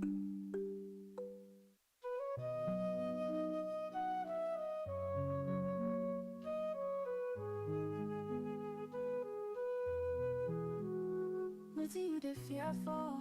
Lights were there inside you now, big doors. No hide down, no lockdown. Make it shine bright, you go take charge. Let your light shine through. Oh. Make it a place like sun where no go cool. Don't let darkness cover you. Oh. Your life will change the world, no be small. Life no be race, no be by force. Now the lights where you carry be the source. Even for the storm, no lose course. Your shine go guide you, no remorse. Let your light shine through. Oh. Make it a place like sun where no go cool. Don't let darkness cover you. Oh. Your life will change the world, no be small. Everybody get their own light. Some go bright, some go soft light. But no matter how it be, make you show your light. No go hide them from the world you see. Let your light shine through. Oh. Make it a place like sun where no go cool. Don't let darkness cover you. Oh. Your life will change the world, no be small. Now you get the power, now you get the key. Make your light to shine, make the world see. No fear, no doubt, now your destiny. Let your light shine through, let them be free.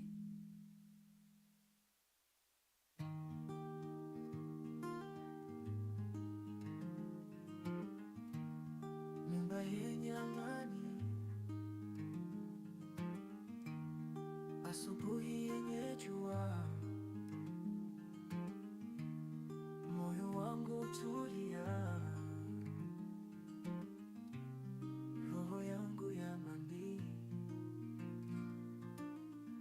Maji yanayotiririka, miguu iko ardhini. pumzi za maisha tele, mwanga usiku pia, amani ndani, amani mioyoni, tuliza akili, nguvu mwenyewe.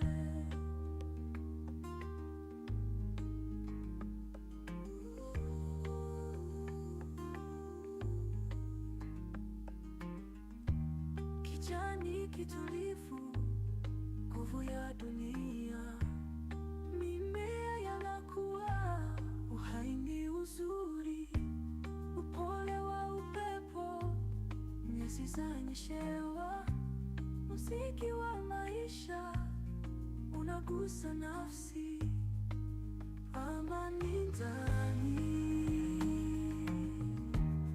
amani mioyoni,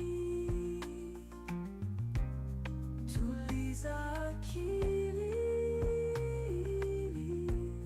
nguvu mwenyewe.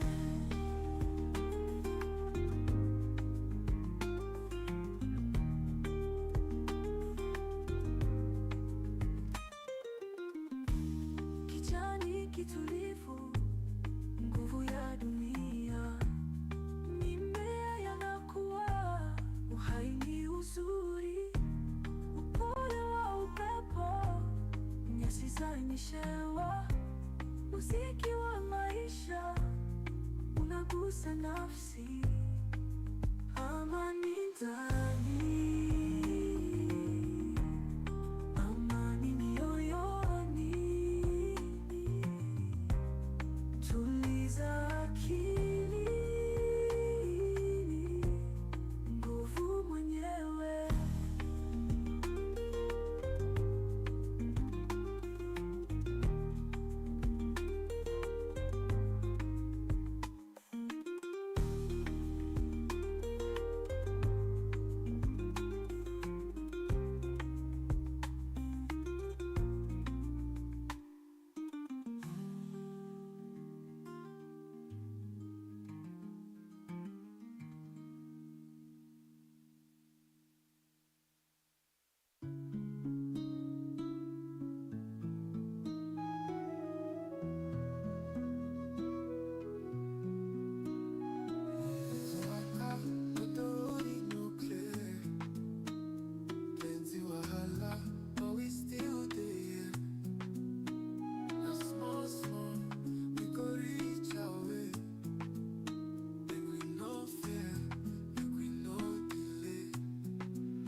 na God get bless, tunashukuru sana.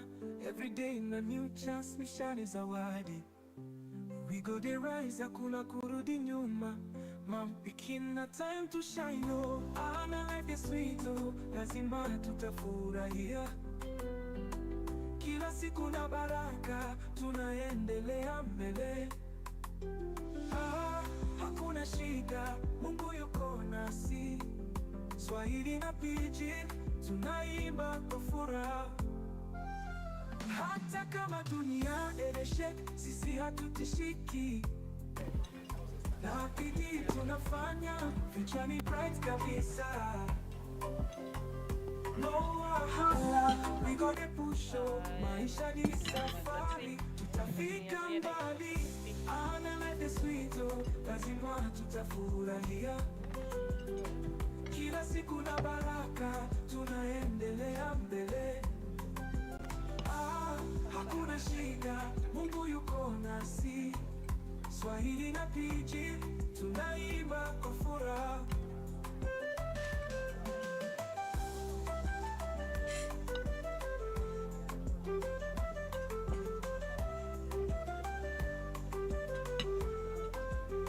Hata kama dunia ereshek, sisi hatutishiki. Na bidii tunafanya, future ni bright kabisa. No wahala, we go jepusho. Maisha ni safari, tutafika mbali. Ana life is sweet, oh. Lazima tutafurahia. Kila siku na baraka, tunaendelea mbele. Hakuna shida, Mungu yuko nasi. Swahili na pidgin, tunaimba kwa furaha. Oya tukae pamoja, tushikane mikono. Tuna nguvu ndani yetu,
Okay, ladies and gentlemen, if we get back to our program, kindly.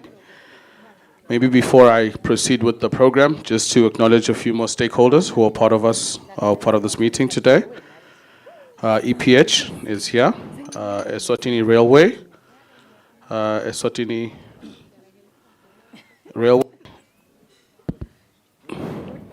MTN, Kobe is here, Lubane, as we mentioned before.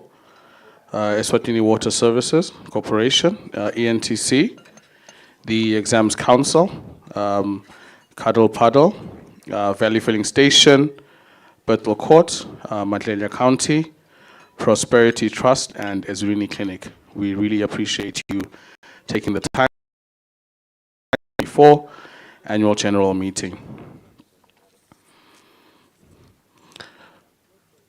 So as we wrap up, we now get to the part of the meeting that is very vital, which is the budget, the upcoming budget for the year, and contributions from stakeholders. We are looking for your insights, which are crucial in shaping how we allocate resources effectively. And as council, we want to hear your thoughts, ideas, and creative suggestions. But before we get to that part, I'd like to go back to the Q&A session, which we had endeavored to have as part of this breakfast engagement. So I'd like to open the floor. If there are any questions that were remaining from the performance operational report that was presented by the CEO, a mic is available, and a raise of hands could then call the mic to come towards you, and you can pose the question, which will then be related to the office for response. So I'd like to officially open the floor to any questions that might have been left out in the previous session.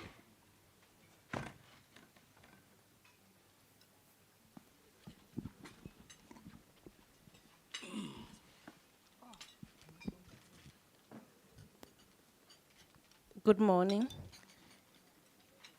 Good morning. I know Morning. you're eating. Good morning.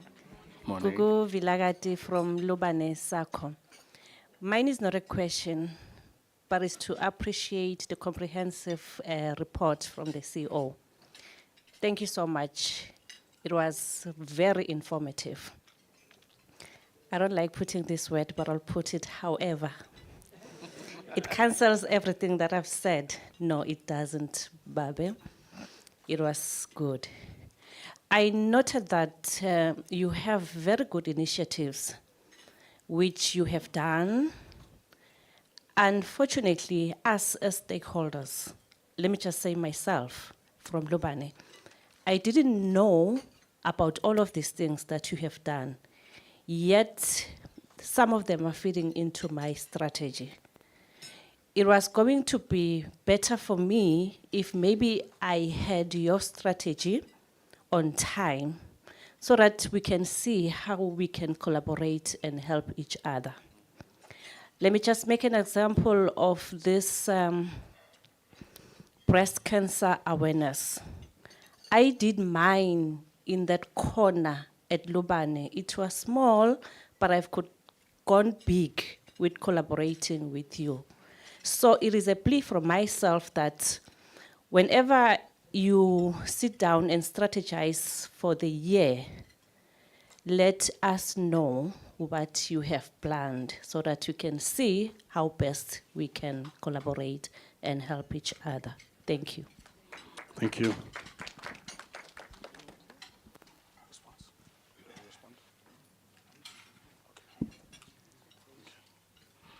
Okay, thank you for that.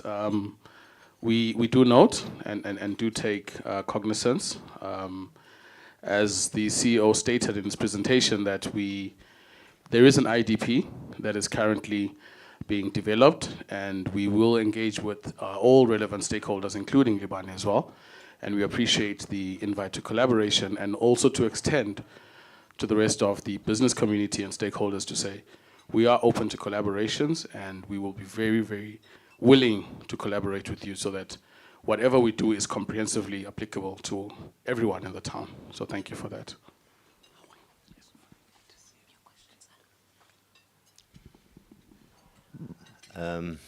Morning, everyone. Morning. My name is Sean Stewart. I'm from Total Ezulwini. I don't know if my question is the right time, but I think it's concerning for residents on the current developments in Ezulwini.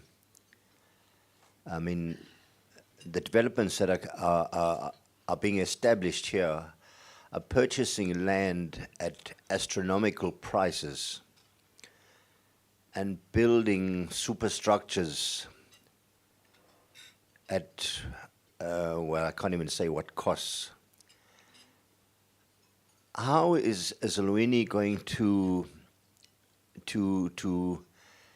or what formula would they use when they're recalculating our rates for next year? Because the formula currently used is all based on values and costs of buildings. So when you look at it, residents are actually going to be squeezed out of Ezulwini if a formula is not separated from, or if different formulas used. Well, I have another question, but let's deal with that one first. Thank you, Mr. Stewart.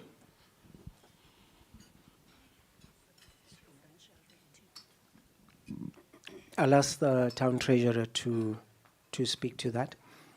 What I may say, though, is that by and large, the rates that you are paying are not necessarily equivalent to your market rate. They are always they're pegged at a very low, at a lower level. Okay, but she will tell us the formula. Thank you. Greetings, everyone. The formula we normally use, according to our rating act, we use the differential rating, which we then categorize according to the commercial, residential, flats, and vacant properties. So in government properties, we do not use the same rate for every. We do not use the same tariff for every property, but we differentiate them accordingly.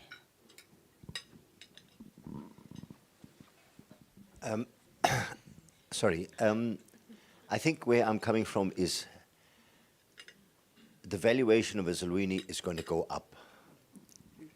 Now, as a resident, it's going to become very expensive to live here. So what is town board doing about that? Because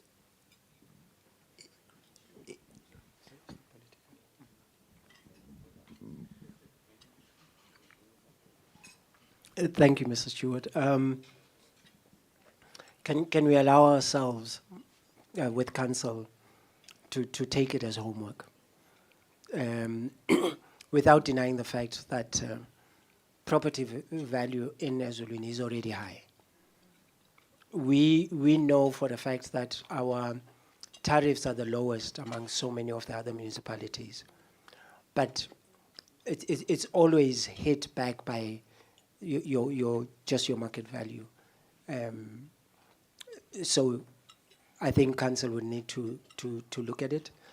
Fortunately, all of our councillors are in here and they're hearing what you're saying to see, is there a way that we can go about it? But the formulas are provided, and we work on the basis of that to say what's the use that your particular development or your property is pegged at. And we could also listen and share ideas with you as a former councillor. Thank you. Okay, I'll leave it there, because the rates affect them as well.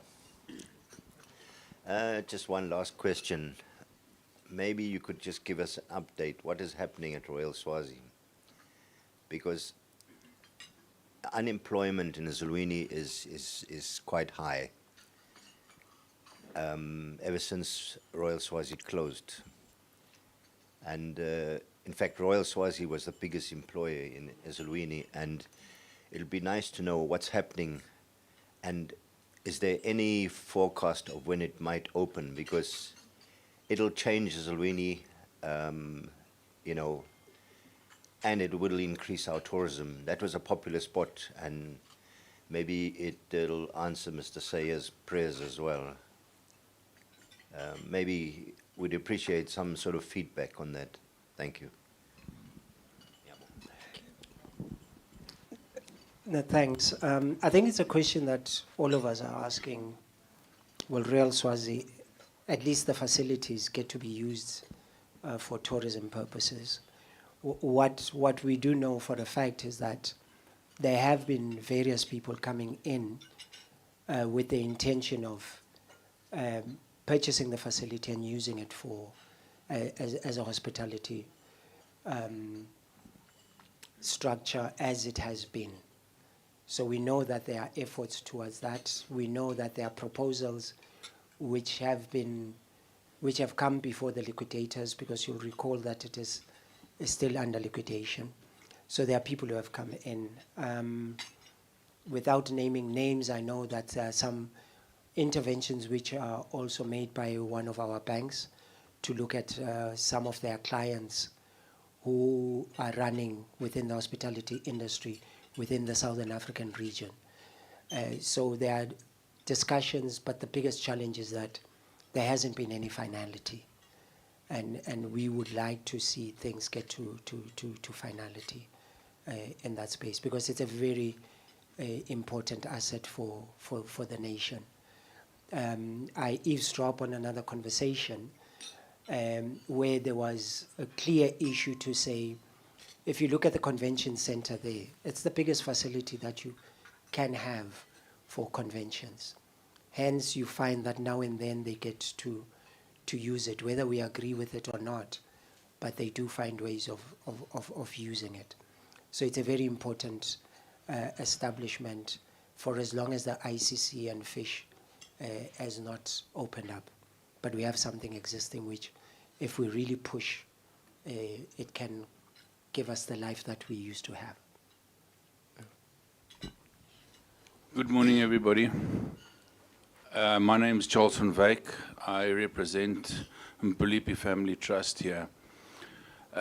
Fortunately or unfortunately, my parents were very much part of starting Ezulwini Township, or Ezulwini Town as we know it, with the development of the buildings, of the gables, and the plots on the other side.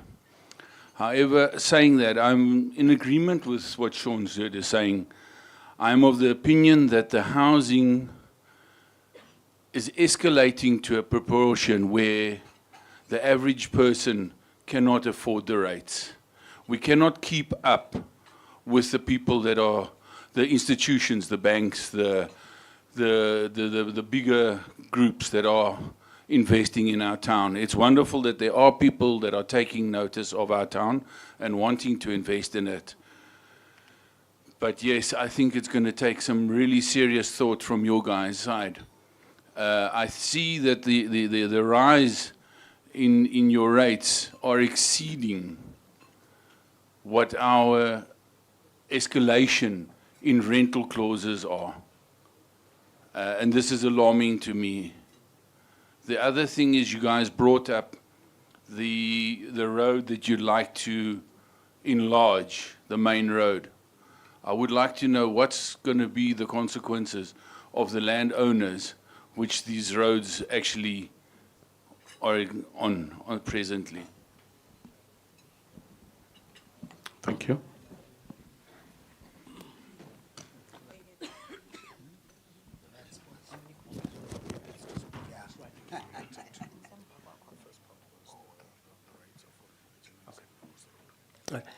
With regards to the road, any road which has to eat up on private property, there obviously have to be engagements with the property owners. In as much as legislation provides for expropriation, but it also has a section which covers and talks to the fact that there has to be a negotiated settlement on that, so it's not really imposed. And we are conscious of the fact that the MR 103 has got a number of properties that cut across that particular road. So in the engagements with Public Works, those are some of the things that we're looking at. But over and above that, we do have other areas, and we've had residents who own property who are still engaging on the fact that that road is cutting through their properties.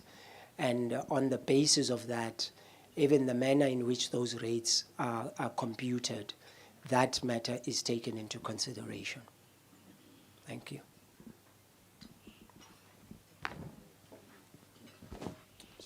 Thank you. Thank you, CEO and your team for such an informative report.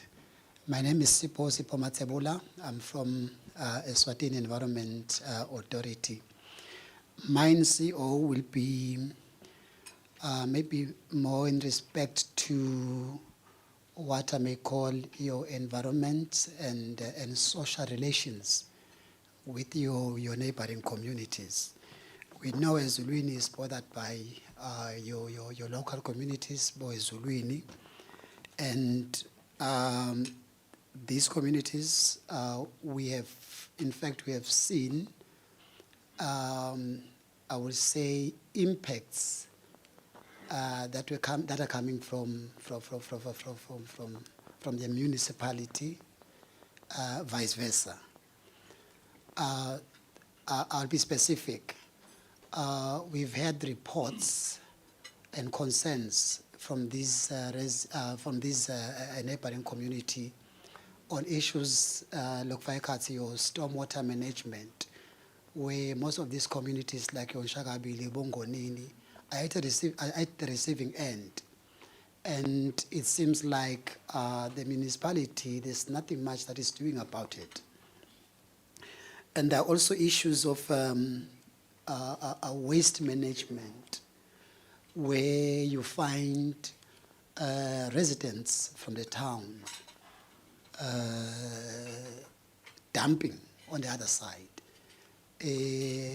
I'm not sure if you are aware, CEO, there's that area just below the new Central Bank complex. It has turned to a rubbish dumping site, a huge dumping site. Same with that area, we remember where the ICC was spoiling the soil there.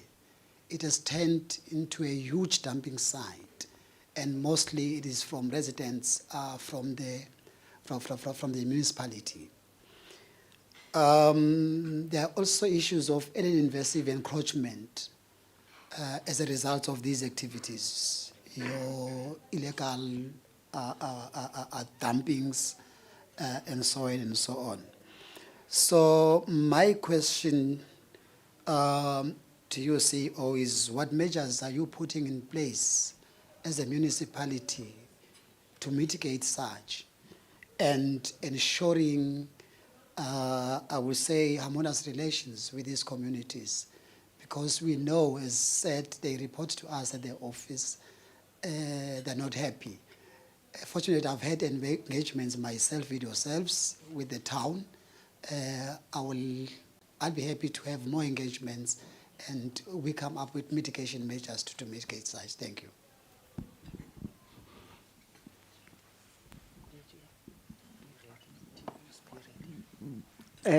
Thanks,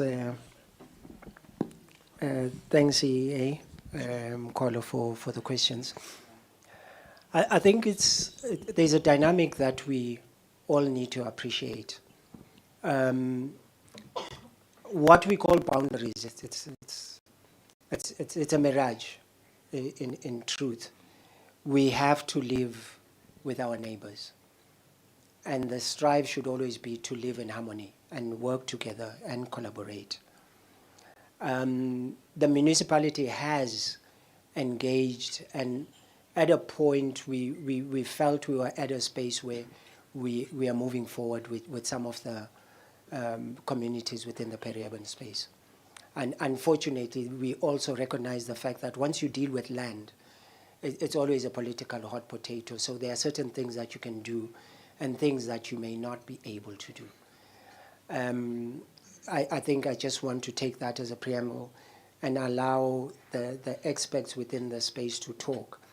I'm sure also, Matsebula, you appreciate the fact that we have provided awareness around cleaning our environments with the peri-urban area communities. So we know that there are inroads within that space, but we are not where we really would want to be. Stormwater, I know stormwater that the likely residents are in Shagabili. There has been engagements.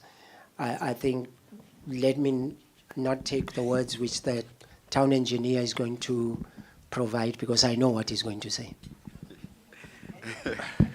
Thank you, CEO, and good morning, everyone. Mr. Matsebula, when I came to office in Ezulwini Municipality in 2021, the community from Shagabili came to my office about the same issue. And I've been trying to work with the Shagabili community on the matter of stormwater drainage, especially below the boundary of the urban boundaries of Ezulwini. Yes, we all know with all the developments that are currently booming up in Ezulwini, they are coming with some certain impacts, which is the negative impacts of increased stormwater, bringing high velocities to the lower side of the town. And having said that, Mr. Matsebula, I've tried to engage with the Shagabili community regarding the same. However, there are administrative concerns or other issues with the people of Shagabili, whereby the Indvuna will come and say, no, you've talked to the wrong committee, the right committee is this one. When you then engage with that committee, they'll come and say, hey, no, Mr. Shongo, no, fake hlathini laba kusibo laba, buya ukhulume nathi. So, Mr. Matsebula, bengidawucela manje ukuphathisa endvuneni yemphakathi ukuthi le-office la kamasipala likhona, livulile itandla ukuthi singabuya sitolungisa indzaba ye-stormwater drainage, especially below the urban boundaries. However, to add on to that, with the increased development, the office is planning on developing a drainage master plan, looking with the increased development lekhona edolobheni. We've got a huge interest of corporates coming into Ezulwini. So Ezulwini is going to ready up for that by developing a drainage master plan, later ubuka the whole valley, so that we are ready for the development as well as the changing climate conditions. The designs, or rather the infrastructure which has been put in place, it's being overwhelmed by the development as well as the current changes in climatic conditions. However, ngidawucela vele Mr. Matsebula ukuthi come to my office sibone ukuthi ilungisa kanjani lenzaba ye-drainage. Thank you. I would have said that. I don't know what she will say, but she'll deal with the environment one. Thank you, CEO. Greetings, councillors, greetings, residents and stakeholders. Thank you for bringing in the issue on environmental impacts that are existing in Ezulwini. We are proud to announce and share that as a department, we are working on a state of environment which will assess the status quo of air, soil, water, and the soil quality. Thank you very much, Mr. Matsebula, for being part of the committee that is discussing that state of environment. So that state of environment will bring within it a recommendation to say that this is how the status is at Ezulwini, and therefore we'll be able to bring multiple programs that we can implement justified from the technical, scientific way of assessing what is there in terms of environmental impact. So that is one that will help us in the next 5 years to address all issues that have to do with the environment. The issue on the illegal dumping of waste, well, that will require evidence to say that where is the waste coming from, but that is not the main point. The main point is that it is true that council and neighboring peri-urban communities must work together, because we do realize that there is lack of infrastructure on the ground for our peri-urban communities to dispose waste in an appropriate manner. The town does service the residents and stakeholders. We service them once a week, and we believe that that is sufficient for now, because we have introduced other waste reduction initiatives. What we do as a department, we support peri-urban communities, and particularly in Shagabili. Every quarter, we supply them with refuse bags, gloves, for them to do their cleanup campaigns. And thank you very much for being ambassadors in that space. We also do occasionally, if they've requested, for waste collection services to provide them with that. So we are supporting that to help them keep Ezulwini clean. We just also want to share that there are bylaws that are being drafted that will come back to you as residents to share. Those will allow us to penalize in the cases of illegal dumping and any other environmental issues such as open burning. Spoiling is a legislated activity. Whenever a company seeks to spoil their topsoil, we first want to seek authorization from Eswatini Environment Authority, who are a regulator in this space. And secondly, we then ask the umphakathi or ingudla of that area to also allow them permission to spoil. So it is highly legislated. We do not do it outside of these authorizations and permits. I think I've covered it. Thank you. At a national level, the Ministry of Housing and Urban Development, working together with FAO, are working on what is called green cities. There's a huge project that is happening within that space. And amongst the things that it looks at, it doesn't isolate the urban area. It looks at the interactions, what interventions may be taken around so many matters, infrastructure, climate change, waste management. So we believe that as the projects come through that particular program, we will be able to address better how municipalities work together with the urban area so that the whole nation is better planned for and it functions at a much better level than what you're experiencing currently. Thank you. Thank you, CEO, management team. Any other questions, ladies and gentlemen? We wouldn't want to leave anyone out. I know we're running just slightly behind time. Yes, Mr. Stewart. I think it's more of a suggestion anyway. You know, we cannot do without the peri-urban areas. And, you know, there is a lot of dumping, I don't know from which side, but some days I find plastic bags by my gate and I don't know where they come from. I think maybe it's time that town board continue to engage and maybe have like collection points in the peri-urban areas where people can bring their waste and dump it at a cost to be later collected by the town board. It's just a suggestion. I know people don't like to pay for things, but if they have a care point where they can dump the waste, weigh it, pay a little fee, and you know, which goes to back to council, so that at least they cover some of the cost. I think Ezulwini be a much cleaner place. I ride a bicycle around Ezulwini, and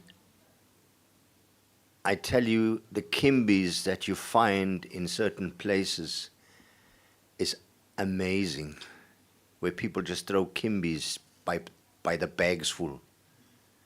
So, you know, it's something that town board really needs to look at with the Tingundlas and the peri-urban chiefs.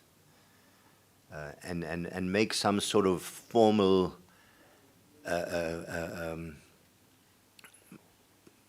way forward with the collection of waste.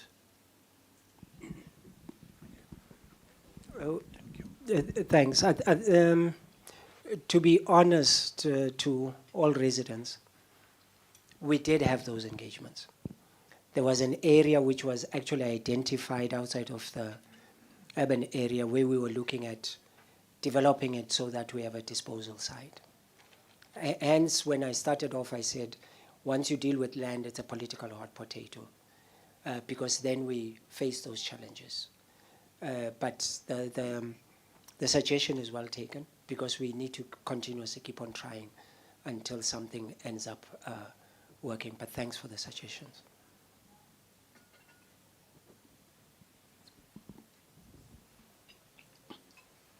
Okay, ladies and gentlemen, thank you for that insightful, engaging Q&A session.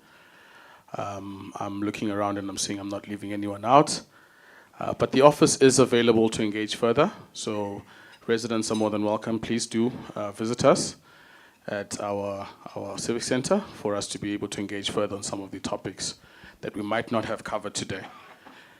Maybe as a point to go back to our agenda in terms of the contributions to the budget, I'd like to open the floor once again to any contributions that would be able to influence or impact the upcoming budget 2025-2026. Once again, I'll open the floor and the office will be noting those suggestions, ideas, and reactions to the upcoming budget 2025-2026. Apologies.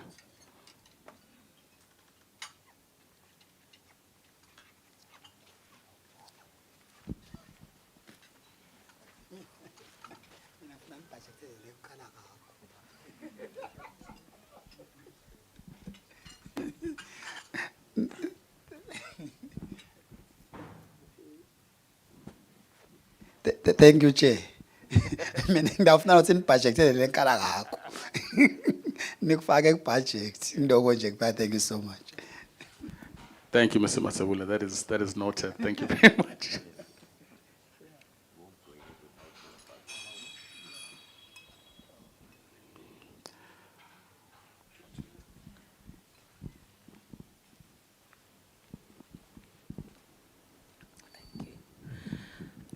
Good morning, everyone. For me, I'm not sure if it's a relevant one, but I think I'm noticing an influx of students coming to our space, our urban space. And we don't have some kind of an eco park that is children friendly, where maybe after touring the places around, they sit down, eat, refresh. You find that some facilities are overwhelmed. For instance, the ENTC, they like to use our restrooms, we don't have enough. They come to the gables and they are overcrowding everywhere, yet they bring a lot of money because these young guys are moneyed. I think we should appreciate that, and they are big spenders. So I think it would be wise to also cater for them. I don't know, maybe in a form of a park with the ablutions where they will refresh themselves after eating, and maybe in case something happened, because a lot of things happen after eating. So I'm thinking of something like that. I'd love to see something like that. They park with their buses, eat their KFCs, refresh, and then go back.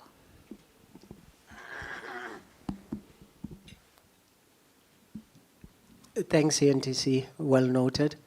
We did have a discussion with the previous CEO on how we could actually look at developing the facility that you have, because you've got huge chunks of land around that. And I think she already had projects that are tourism-based that would really help us to also engage in the matters that Mr. Seya was talking about. Our town planning team was schooling us on how they are able to project where you can have zip lines as an example of an adventure sport that you can bring in. And we are sure those young people can be able to enjoy those facilities. So I think we need better collaboration with yourself so that we can see how we make use of the land that you have for other tourism activities. We understand that most of the schools, the reason we see them here is because they come to the King Sopuza Memorial Park and they also go to Msamo and also to Parliament to engage and to understand what those facilities are all about. It's a huge benefit, obviously, for the retail space here, but there's more that we can be able to do. So we hope your doors will be open for us to talk more on that. Thank you. I can confirm that there aren't any questions virtually. Oh, I see there's a hand, sorry. I just want to renew a request for the last 20 years. Is it not possible to put a bus stop at the Cattle Puddle? I think we are one of our last remaining tourist places at Ezulwini. But we're lacking of a bus stop. The buses who are stopping there are stopping illegally, and if the police comes, they're having a problem. Thank you. That is noted. The suggestion has been taken by the office. I can confirm once again that there aren't any questions virtually. And as we wrap up our AGM for today, we would like to call up the CEO to give closing remarks. Otherwise, it's to extend our gratitude to all our dignitaries, stakeholders, residents who have joined us both face-to-face and virtually. We are 1 minute past our time that we had promised to end the meeting. So I think that speaks to our efficiency as well as the municipality. But CEO, maybe just to close the meeting officially.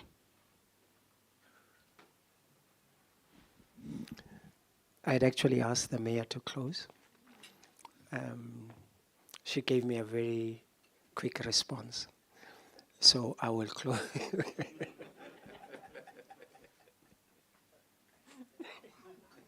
Yeah, clever, Mayor. I think first and foremost, it is really to appreciate your presence in this meeting. We've come to appreciate and to understand that having meetings with stakeholders in Ezulwini is not an easy thing to do because your time is premium. So that you have come here to engage with us, we really, really appreciate it. And I speak on behalf of council and also on behalf of management. We really value your time. Added on to that, we value the interactions. They may seem as if they were small in number, but they speak to a lot of things that we are about as a municipality. So thank you. When we say noted, there is a general sense that it's going to the bin. No, it's going to the recycle bin because it will be recycled and put back into use. Trust us on that one. So we thank you all for having made this time. And yes, our intention is clear. Part of the reason why we asked from the Minister of Housing that we develop a new town planning scheme instead of just an upgrade, it's because we are conscious of the fact of the changes that have happened within a very small space of time within the municipality. Equally with the IDP. Our IDP expands up to 2049, but we felt that it needs now to talk to the current and then we project forward in terms of how this town and city, as the mayor has said, is changing. Its dynamics are amazing. And yet it is what? I think it's 1,000 something square kilometers. It's very small. I don't know whether I'm popular or unpopular for saying we need to learn from a country like Singapore. It's a city-state. It is one of the smallest, particularly within that region. And we may get, Mr. Stewart, to even higher buildings. Because if you spread wide, you won't have the land. But if you go up, you also need to deal with your network, your road network. So there are those balancing acts that we have to do. But one of the key things which we have come to note and realize from yourselves is that you want the environment to be kept as pristine as it is. So we don't want to compromise on the environment.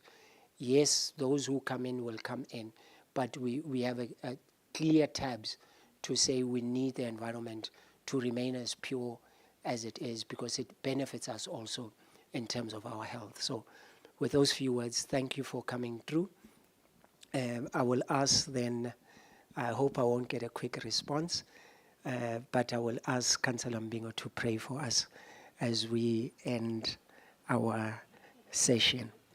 Remember, you are my cousin. She's also a cousin. Let's pray. Our Heavenly Father, we just want to thank you. We thank you for this wonderful session that we've just had here. We thank you, Lord God, for honoring us in the name of Jesus Christ. Even for the turn-up, my God, from our stakeholders, we thank you for the contributions they've made. And we also thank you for the report that we have received from Council. We now pray, my God, for the development of this town. In Jesus' name we've prayed. Amen.